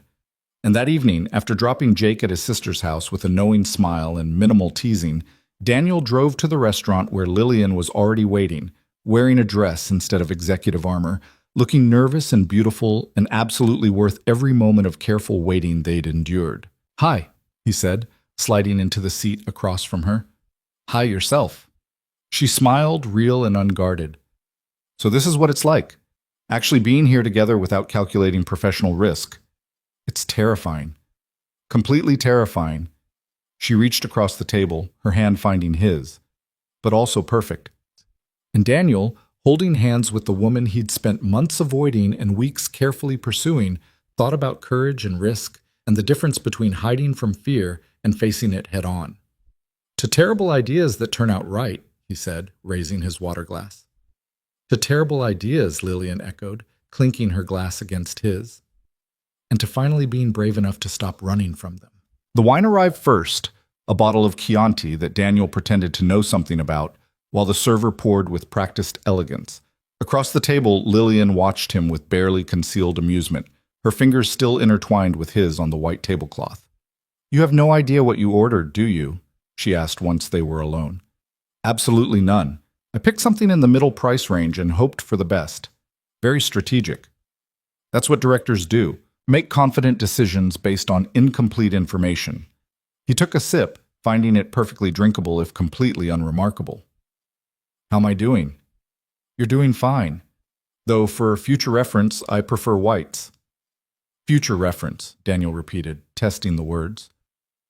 That sounds like there might be more dinners. Well, we did wait 6 weeks for this one. Seems wasteful to make it a singular event. Lillian's smile was soft, genuine, the executive armor completely absent. Unless you're planning to disappoint me so thoroughly that I never want to see you again. I'll do my best to avoid that. Good plan. The ease between them surprised Daniel. After months of careful distance and weeks of strategic separation, he'd expected awkwardness, the fumbling uncertainty of first dates. Instead, this felt like continuation, like they were simply resuming a conversation that had been temporarily paused rather than starting something entirely new. Their server returned with menus and recommendations, and they ordered pasta dishes neither would later remember clearly because the food was just background to the actual substance of the evening, finally being able to talk without calculating professional risk, without measuring every word for potential consequences. "Jake approves of you, by the way," Daniel said after their appetizers arrived. "He thinks anyone willing to sprint 3 blocks for volcano supplies has marriage-level commitment." Lillian nearly choked on her wine. "Marriage level? We haven't even made it through our first date." I tried explaining that. He's unconvinced. Apparently I look at you the way I look at perfectly organized spreadsheets, and he finds that meaningful. I don't know whether to be flattered or concerned by that comparison. Be flattered. I really love well-organized spreadsheets. She laughed, and the sound filled something in Daniel's chest that had been empty for longer than he wanted to acknowledge. This, sitting across from someone who understood him, who challenged him, who made terrible decisions feel right, this was what he'd been missing without fully realizing it. "Can I ask you something?" Lillian said, her tone shifting slightly more serious. "Anything. What scared you more? The investigation or the possibility of actually being with me?" Daniel set down his fork, considering the question with the honesty it deserved. "The investigation scared me because it threatened Jake's security. My job, our stability, everything I'd built for him." He paused. "But being with you scared me because it meant risking all of that for something intangible, something that could fail despite our best efforts. Does it still scare you?" "Terrifies me, but not enough to walk away." "Good, because it terrifies me too." Lillian leaned forward slightly. "I spent 2 years after my husband died convincing myself I was fine alone. That work was enough, that I didn't need personal connection, that being self-sufficient was the same as being whole." Her gray eyes held his. "Then you walked into that holiday mixer and reminded me what I'd been missing. And that was terrifying because it meant admitting I wasn't as fine as I'd convinced myself I was. Are you fine now?" "I'm getting there slowly." She smiled slightly. "Having someone worth being terrified for helps." Their entrees arrived, and the conversation shifted to lighter territory. Jake's expanded catastrophe project, the office gossip about Marcus's grandson's improving soccer skills, the mundane details of their lives that felt profound in the sharing. But underneath it all was the knowledge that this dinner represented something bigger than pasta and wine, that they were building foundation for something neither could fully predict, but both were choosing to pursue anyway. "There's going to be talk," Lillian said over dessert, tiramisu they were sharing despite the server's offer of individual portions. "When people find out we're dating, some will say you slept your way into the promotion. Others will say I abused my position." "I know. It won't be easy. The professional scrutiny, the judgment, the constant evaluation of whether our relationship affects our work." "I know that too." "And you're still willing to do this?" Daniel took her hand again, marveling at how natural the gesture felt. 6 months ago, I couldn't even look at you without feeling guilty. 3 months ago, I was avoiding you to protect us both. 6 weeks ago, I was terrified an HR investigation would destroy everything we'd barely started. He squeezed her fingers gently. "Now, I'm sitting across from you at dinner, holding your hand in public, and the only thing I'm scared of is wasting more time being careful when we could be building something real." That's very romantic for someone who watches tax documentaries. "I contain multitudes." "Apparently so." Lillian's smile was radiant, unguarded. "So what happens now, after this dinner, after we stop hiding?" "Now we figure it out as we go, like everyone else who's ever tried this." Daniel paused. "Though I should warn you, Jake has already started planning your involvement in future science projects. Something about needing a scientifically literate stepmom for optimal research support." "Stepmom? We just established we're terrified of dating, and he's already planning family structures?" "He's an optimist, and possibly trying to secure long-term academic assistance. Smart kid. Too smart sometimes." They finished dessert while the restaurant slowly emptied around them, neither wanting the evening to end, but both aware that Jake needed to be picked up, and tomorrow was a workday and real life waited beyond this temporary suspension of careful planning. In the parking lot, Daniel walked Lillian to her car, The spring evening cool but not cold, the streetlights casting everything in amber warmth. "Thank you for tonight," Lillian said, her back against her car door, "for being brave enough to actually do this instead of just talking about it. Thank you for not letting me hide from it." Daniel stepped closer, leaving barely a foot of space between them. "Can I see you again? Officially, publicly, without pretending it's about work? I'd be disappointed if you didn't ask. This weekend, assuming Jake approves the timing and I can secure babysitting? This weekend sounds perfect." Lillian's hand came up to rest against his chest, right over his heart. "Daniel?" "Yes?" "I'm going to kiss you now, if that's okay. That's extremely okay." She rose on her toes, closing the distance between them, and kissed him with the kind of certainty that came from months of waiting and weeks of wanting. Daniel's arms came around her waist, pulling her closer, and for a moment everything else disappeared. The professional risks, the public scrutiny, the complex navigation ahead. There was just this, just them, just the simple truth that some risks were worth taking regardless of outcome. When they finally pulled apart, both slightly breathless, Lillian was smiling. "That was worth waiting for," she said. "Definitely worth it." Daniel kissed her once more, briefly. "Drive safe. Text me when you get home." "So protective already." "I'm a single dad. Protective is my default setting. I'm not complaining." She slid into her car, rolling down the window. "Good night, Daniel. Thank you for a perfect first date." "Good night, Lillian. Sleep well." He watched her drive away, then stood in the parking lot for a long moment, processing the evening, the shift from careful distance to actual relationship, the feeling that something fundamental had changed and there was no going back. His phone buzzed as he reached his own car. Home safe. Still smiling. This was worth every moment of waiting. Elle agreed. "Same time this weekend?" "Absolutely. Fair warning, I'm significantly less patient now that we've established this is real." "Good. I'm tired of being patient anyway." "Then we're perfectly matched." Daniel drove to his sister's house with a lightness in his chest that felt unfamiliar and absolutely right. Sarah answered the door with a knowing smirk that suggested Jake had been talking. "So," she said, not even pretending subtlety, "how was dinner with the mysterious dinosaur lady?" "Her name is Lillian, and dinner was excellent." "Just excellent? Jake seems to think she's already planning to be his stepmother and science project collaborator." Jake is getting ahead of himself. Or he's reading the situation accurately, and you're trying to maintain plausible deniability. Sarah stepped aside to let him in. "He's asleep on the couch. Fair warning, he made me promise to wake him when you got here so he could get a full report." "Of course he did." Jake was sprawled across the couch in pajamas, a book about velociraptors open on his chest. He stirred as Daniel approached, blinking awake with immediate alertness. "Dad, how was the date? Did you kiss her? Are you getting married? When can we do the expanded catastrophe project?" "Slow down. One question at a time." "Okay, did you kiss her?" "That's personal." "So yes, cool." Jake sat up, suddenly wide awake. "When's the next date?" "This weekend, probably." "Can I meet her? Like, officially? Not just at science fairs?" Daniel sat down beside his son, struck by the significance of the question. Jake had never asked to meet anyone Daniel had dated.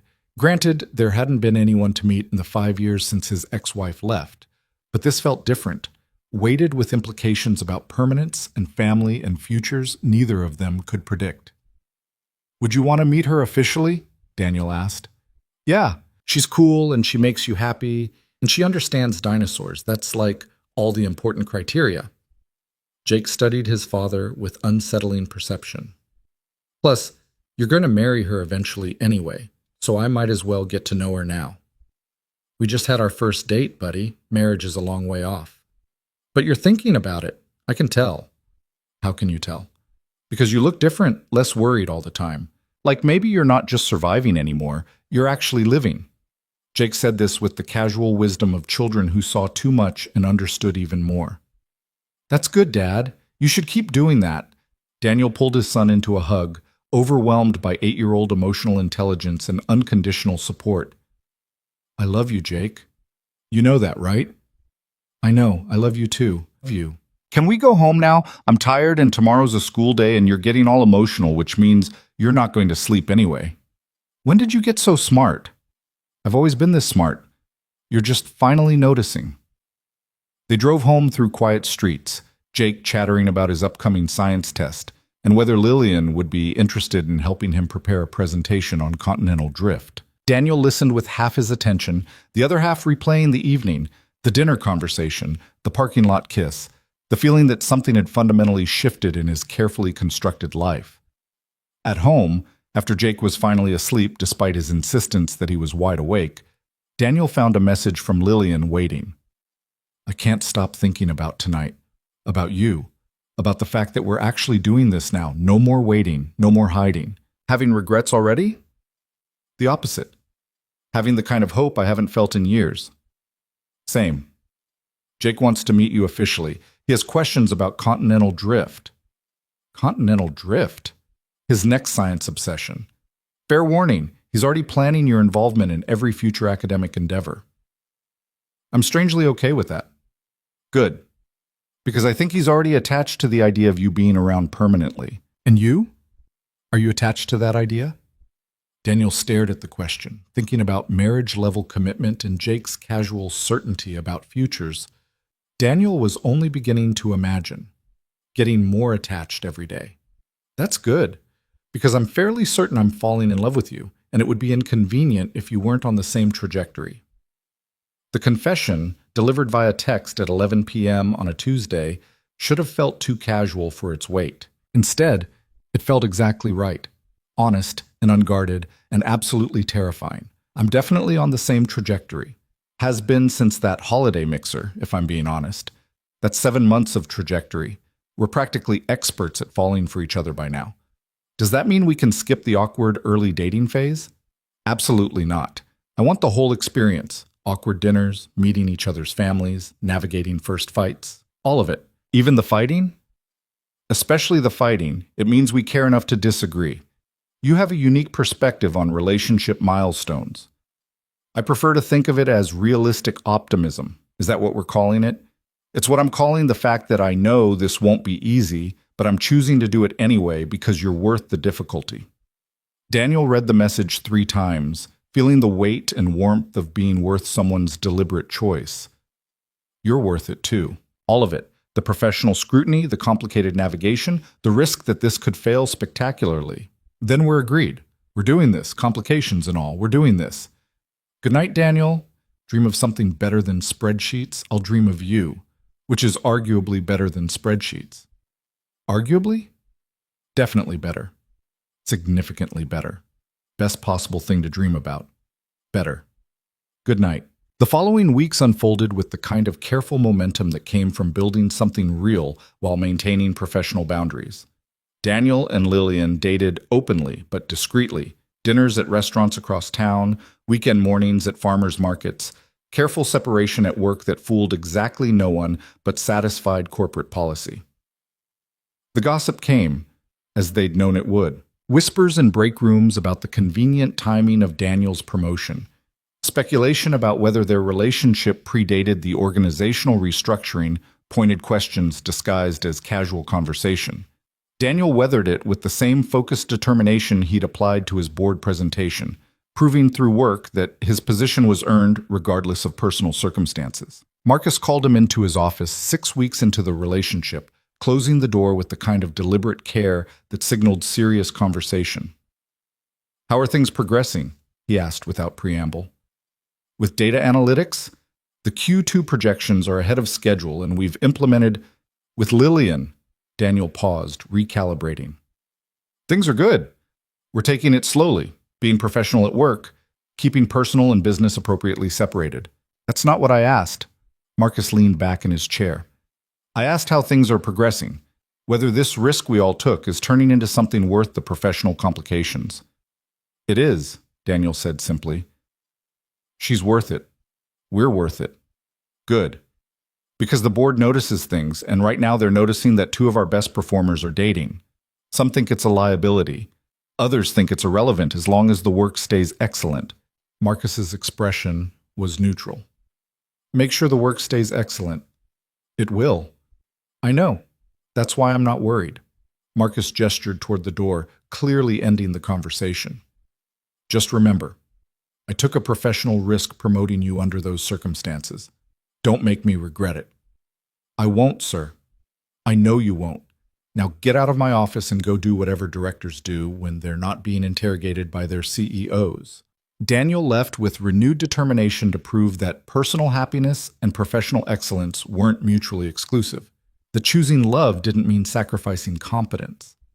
The expanded catastrophe project happened on a Saturday in May, with Jake setting up elaborate geological models across Daniel's living room, while Lillian provided scientific consultation that was probably far beyond third-grade requirements, but delighted Jake enormously. So the Deccan Trap's volcanic activity lasted approximately 30,000 years, she was explaining, helping Jake paint a massive cardboard volcano. Which means the extinction wasn't sudden. It was this slow accumulation of environmental stress combined with the meteor impact. Synchronized catastrophes, Jake said with satisfaction. I knew it. Multiple disasters creating perfect extinction conditions. Exactly. You're going to blow every other third grader out of the water with this analysis. That's the plan. Jake positioned tiny plastic dinosaurs around his volcano with scientific precision. Dad, can Lillian come to the presentation when I present this at school? Daniel looked up from where he was attempting to construct a meteor impact crater from papier-mâché. That's up to Lillian. She might be busy with work. I can probably make time for groundbreaking geological research, Lillian said, meeting Daniel's eyes with a smile. When is it? Next month, June 15th. It's the end-of-year science showcase. Jake didn't look up from his dinosaur arrangement. All the parents come, you should come too, since you're basically family now. The casual declaration hung in the air. Daniel's hand stilled on the papier-mâché, and Lillian's paintbrush paused mid-stroke. Jake, Daniel started. What? You've been dating for like 2 months. You're together all the time. She helps with my homework and knows about my dinosaur obsessions and makes you smile at your phone. Jake finally looked up, expression matter of fact. That's family.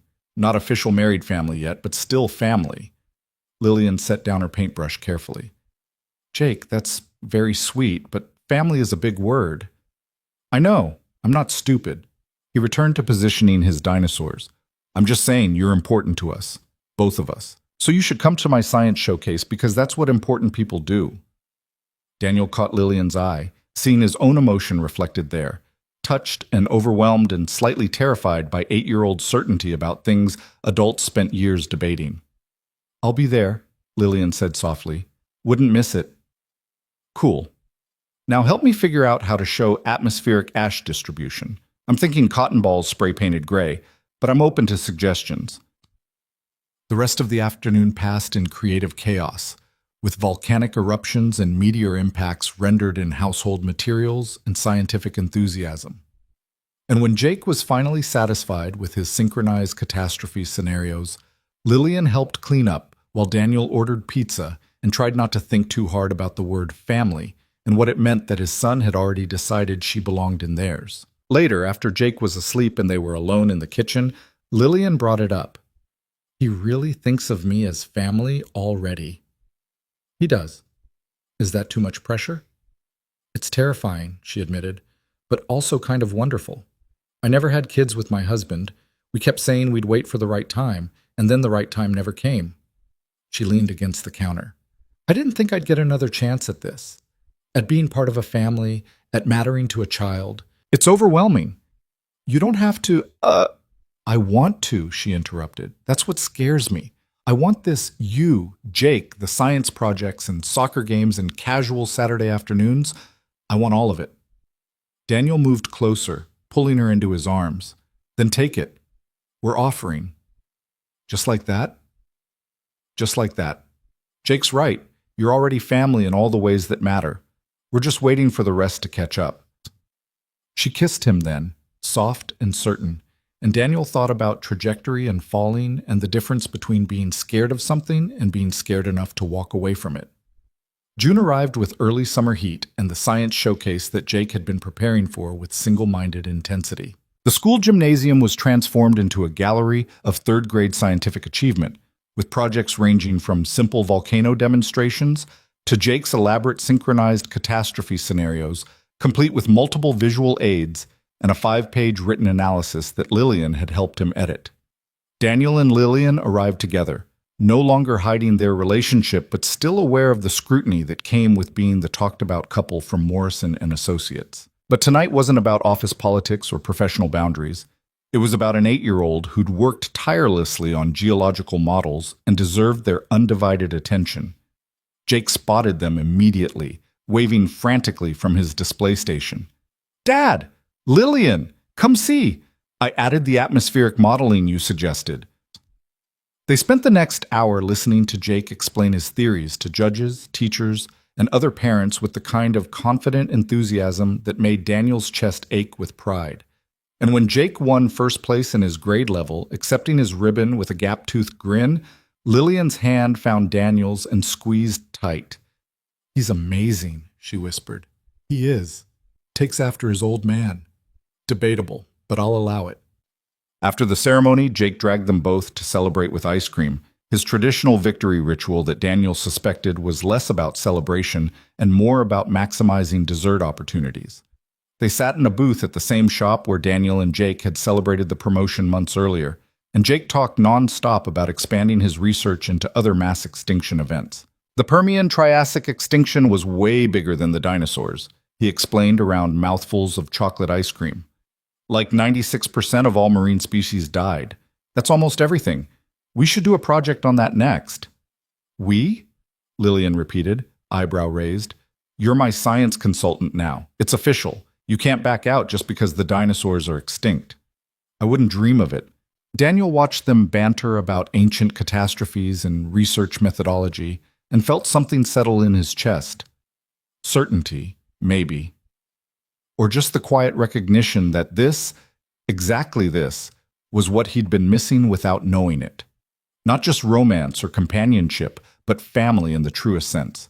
People who chose each other deliberately, who built something together out of shared interest and genuine affection. That night, after dropping Jake at home and returning Lillian to her car, Daniel found himself unable to let the evening end. "Come back to my place?" he asked. "Just for a while. Jake will be asleep soon, and I'm not ready to say goodnight yet." "Okay," she said simply. They sat on his couch with coffee. Neither of them drank, talking about nothing and everything. The science showcase, Jake's growing attachment to her, the way their relationship had evolved from careful distance to easy intimacy. "I need to tell you something," Lillian said eventually, setting down her untouched coffee. "And it's going to sound too soon, too fast, too much. But I've spent enough of my life not saying things that mattered, and I don't want to do that with you." Daniel's heart kicked up. "Okay. I love you." She said it clearly, directly, without hedge or qualification. "I'm in love with you, with your son, with this life we're building together. And I know it's only been a few months, and conventional wisdom says we should wait longer before saying things like this. But I watched you tonight with Jake, saw how proud you were, how present you are in his life despite everything else demanding your attention. And I thought about how you've made space for me in that life, how you've trusted me with your son's heart and your own." She paused. "So I love you, and I needed you to know that." Daniel pulled her close, his own heart too full for careful words. "I love you too. Have loved you since that Friday night in your office when you demanded to know why I wouldn't look at you. Maybe even before that. That's very romantic for someone who watches tax documentaries, I know. You've mentioned." He kissed her softly. "But loving you is easy. Easier than anything else I've done in years. Even easier than data analytics board presentations. Significantly easier. And with better outcomes." She laughed against his lips, and they stayed like that for a long time, wrapped together on his couch, while the night deepened outside and Jake slept peacefully down the hall, secure in the knowledge that his father had found something worth keeping. The months that followed built on that foundation with steady, deliberate momentum. Daniel and Lillian dated openly, their relationship now acknowledged fact rather than speculated rumor. The office gossip faded as their work continued to excel, as quarterly presentations proved competence regardless of personal circumstances, as Marcus's gamble validated itself through results rather than justification. Jake's relationship with Lillian deepened through shared science projects and weekend outings, through patient explanations of continental drift and enthusiastic discussions about prehistoric marine life. She attended his soccer games and helped with homework, carved out space in her carefully constructed post-widowhood life for an 8-year-old with dinosaur obsessions and endless questions. And somewhere in that progression from careful dating to integrated lives, Daniel realized they'd stopped discussing whether this would work and started assuming it already had. The conversation about marriage happened on an October evening, a year and a half after that first confession in Lillian's office. They were at her house. She'd finally sold the 2 large homes she'd shared with her late husband and bought something smaller, more manageable, more suited to a life moving forward rather than preserving the past. Jake was at a friend's house for a sleepover, giving them a rare evening alone without parental responsibilities. "I've been thinking," Lillian said, curled against Daniel on her couch, "about futures and families and what comes next. Heavy thoughts for a Friday evening. Maybe, but important ones." She shifted to face him fully. "Jake asked me last week if I was going to be his stepmom, or if we were just going to date forever." "What did you tell him?" "I told him that was up to you and me to decide together. Then he informed me that I should probably make a decision soon because he's tired of explaining our relationship status to his friends." Daniel laughed. "That sounds like Jake." He also said, and I'm quoting directly here, "Dad's going to ask you to marry him eventually, so you might want to think about your answer." Lillian's gray eyes held his. "Any truth to that statement?" "Depends." "On what?" "On whether you'd say yes." The question hung between them, not quite a proposal, but close enough to matter. "Yes," Lillian said simply. "I would say yes. To marriage, to being Jake's stepmom, to building this life we've been carefully constructing for the past 18 months. All of it, yes." Daniel kissed her with the kind of certainty that came from knowing exactly what he wanted and being brave enough to reach for it. "Then I'm asking, not officially yet. I should probably get an actual ring and do this properly. But I'm asking, and I'm answering, yes, absolutely yes." They sat there in her living room, officially engaged in everything but name, and Daniel thought about trajectory and falling and the difference between taking risks and making choices. This, Lillian, Jake, the family they'd built from careful courage and deliberate hope. This was choice in its purest form. The official proposal happened 2 weeks later, on a Saturday afternoon at the Natural History Museum. Daniel had arranged it with Jake's enthusiastic collaboration, a private tour of the paleontology section, culminating in the dinosaur exhibit where Jake had positioned himself as lookout, while Daniel got down on one knee in front of a T-Rex skeleton. "Lillian Hart," he said, ring box open, heart pounding. "Would you marry me and officially join our family of dinosaur enthusiasts and spreadsheet lovers?" "That's the worst romantic proposal I've ever heard," she said, tears already streaming down her face. "Is that a no?" "It's absolutely a yes, but we're working on your romantic phrasing." Jake appeared from behind a display case, whooping with 8-year-old enthusiasm. "She said yes. Can I tell people now? Can I call her mom? When's the wedding? Can we have dinosaur decorations?" "Slow down, buddy," Daniel said, standing and sliding the ring onto Lillian's finger. "One question at a time." "Okay. Can I call her mom?" Lillian crouched down to Jake's level, her hand with its new ring catching light from the museum displays. "You can call me whatever feels right. Mom, Lillian, something else entirely. I'm not trying to replace your birth mother. I'm just trying to be here for you, whatever that means. My birth mother left when I was 3 and sends birthday cards twice a year. You actually show up." Jake said this with matter-of-fact certainty. "So yeah, Mom works. If that's okay." "That's more than okay." Lillian pulled him into a hug while Daniel watched, his throat too tight for words. "That's perfect." They married 6 months later in a small ceremony attended by family, close friends, and select colleagues who'd watched their relationship evolve from scandal to love story. Marcus gave a toast about taking risks and choosing courage, about how the best professional decisions sometimes wore personal faces. Jake served as ring bearer with solemn dignity, only slightly undermined by his dinosaur-themed boutonniere that Lillian had insisted upon. At the reception, Daniel found Lillian alone for a moment, stealing time between toasts and cake cutting. "Happy?" he asked. Deliriously. You? Beyond words. He pulled her close, swaying to music that was too faint to properly dance to. Thank you. For what? For not letting me hide, for being brave when I was terrified, for choosing us even when it was complicated and risky and absolutely insane from a professional standpoint. Thank you for being worth the risk. She kissed him softly. And for having a son who appreciates proper paleontological research. That was purely accidental. I'll take it anyway. Jake appeared at Daniel's elbow, tugging his sleeve with urgent 8-year-old energy. Dad, they're about to cut the cake, and I need to make sure it's the dinosaur one we ordered, because if it's not, I'm staging a protest. It's definitely the dinosaur cake. I'm going to verify that personally, for quality control purposes. Jake darted off toward the cake table, leaving them alone again.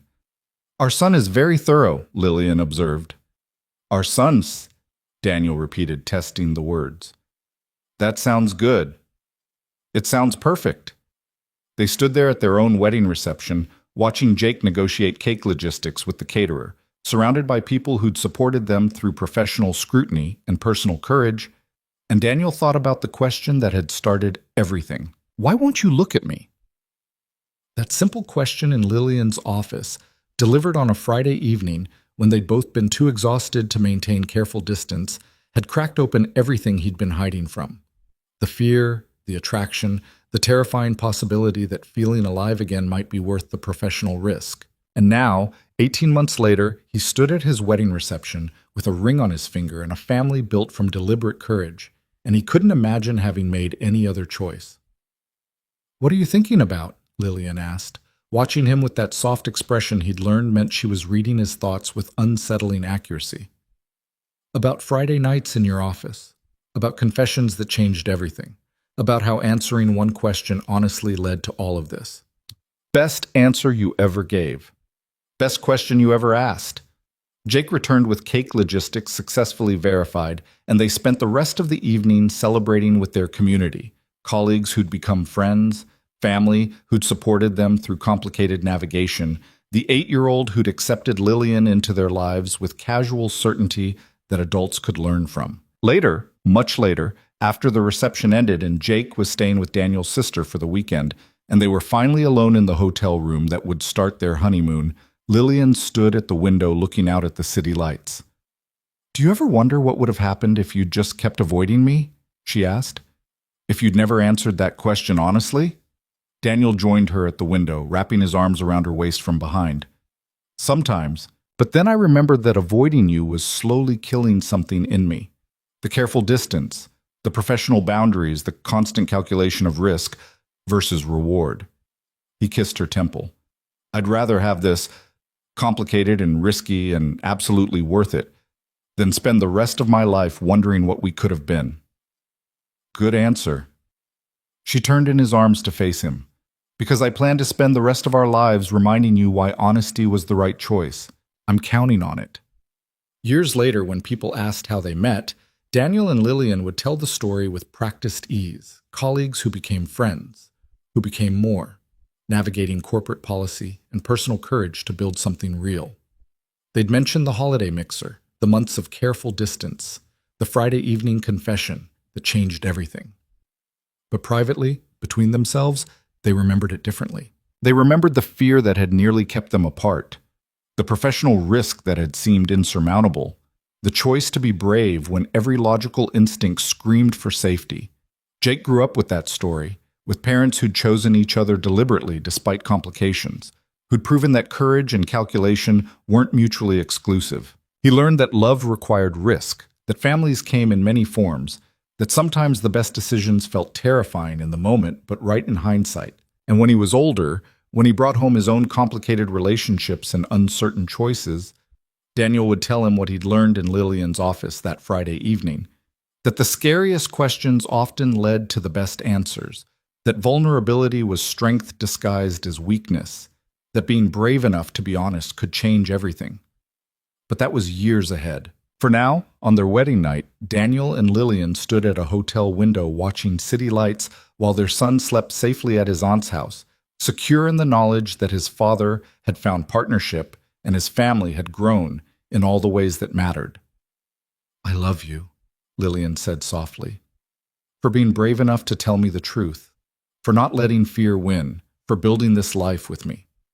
I love you too, Daniel replied, for asking the question, for not accepting my careful distance, for being worth every professional risk and personal fear. They stayed there for a long time, wrapped together against the night, thinking about Friday evenings and honest confessions and the simple question that had started everything. Why won't you look at me? And the answer that had changed 2 lives, built a family, and proved that sometimes the bravest choice was also the right one. The story that had begun with avoidance and fear had evolved into love and certainty. The professional risk had transformed into personal reward.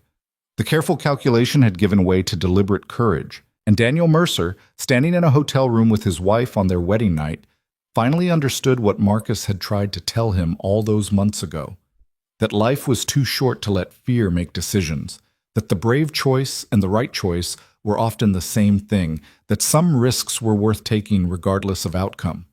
He'd taken the risk. They both had, and they'd won everything that mattered.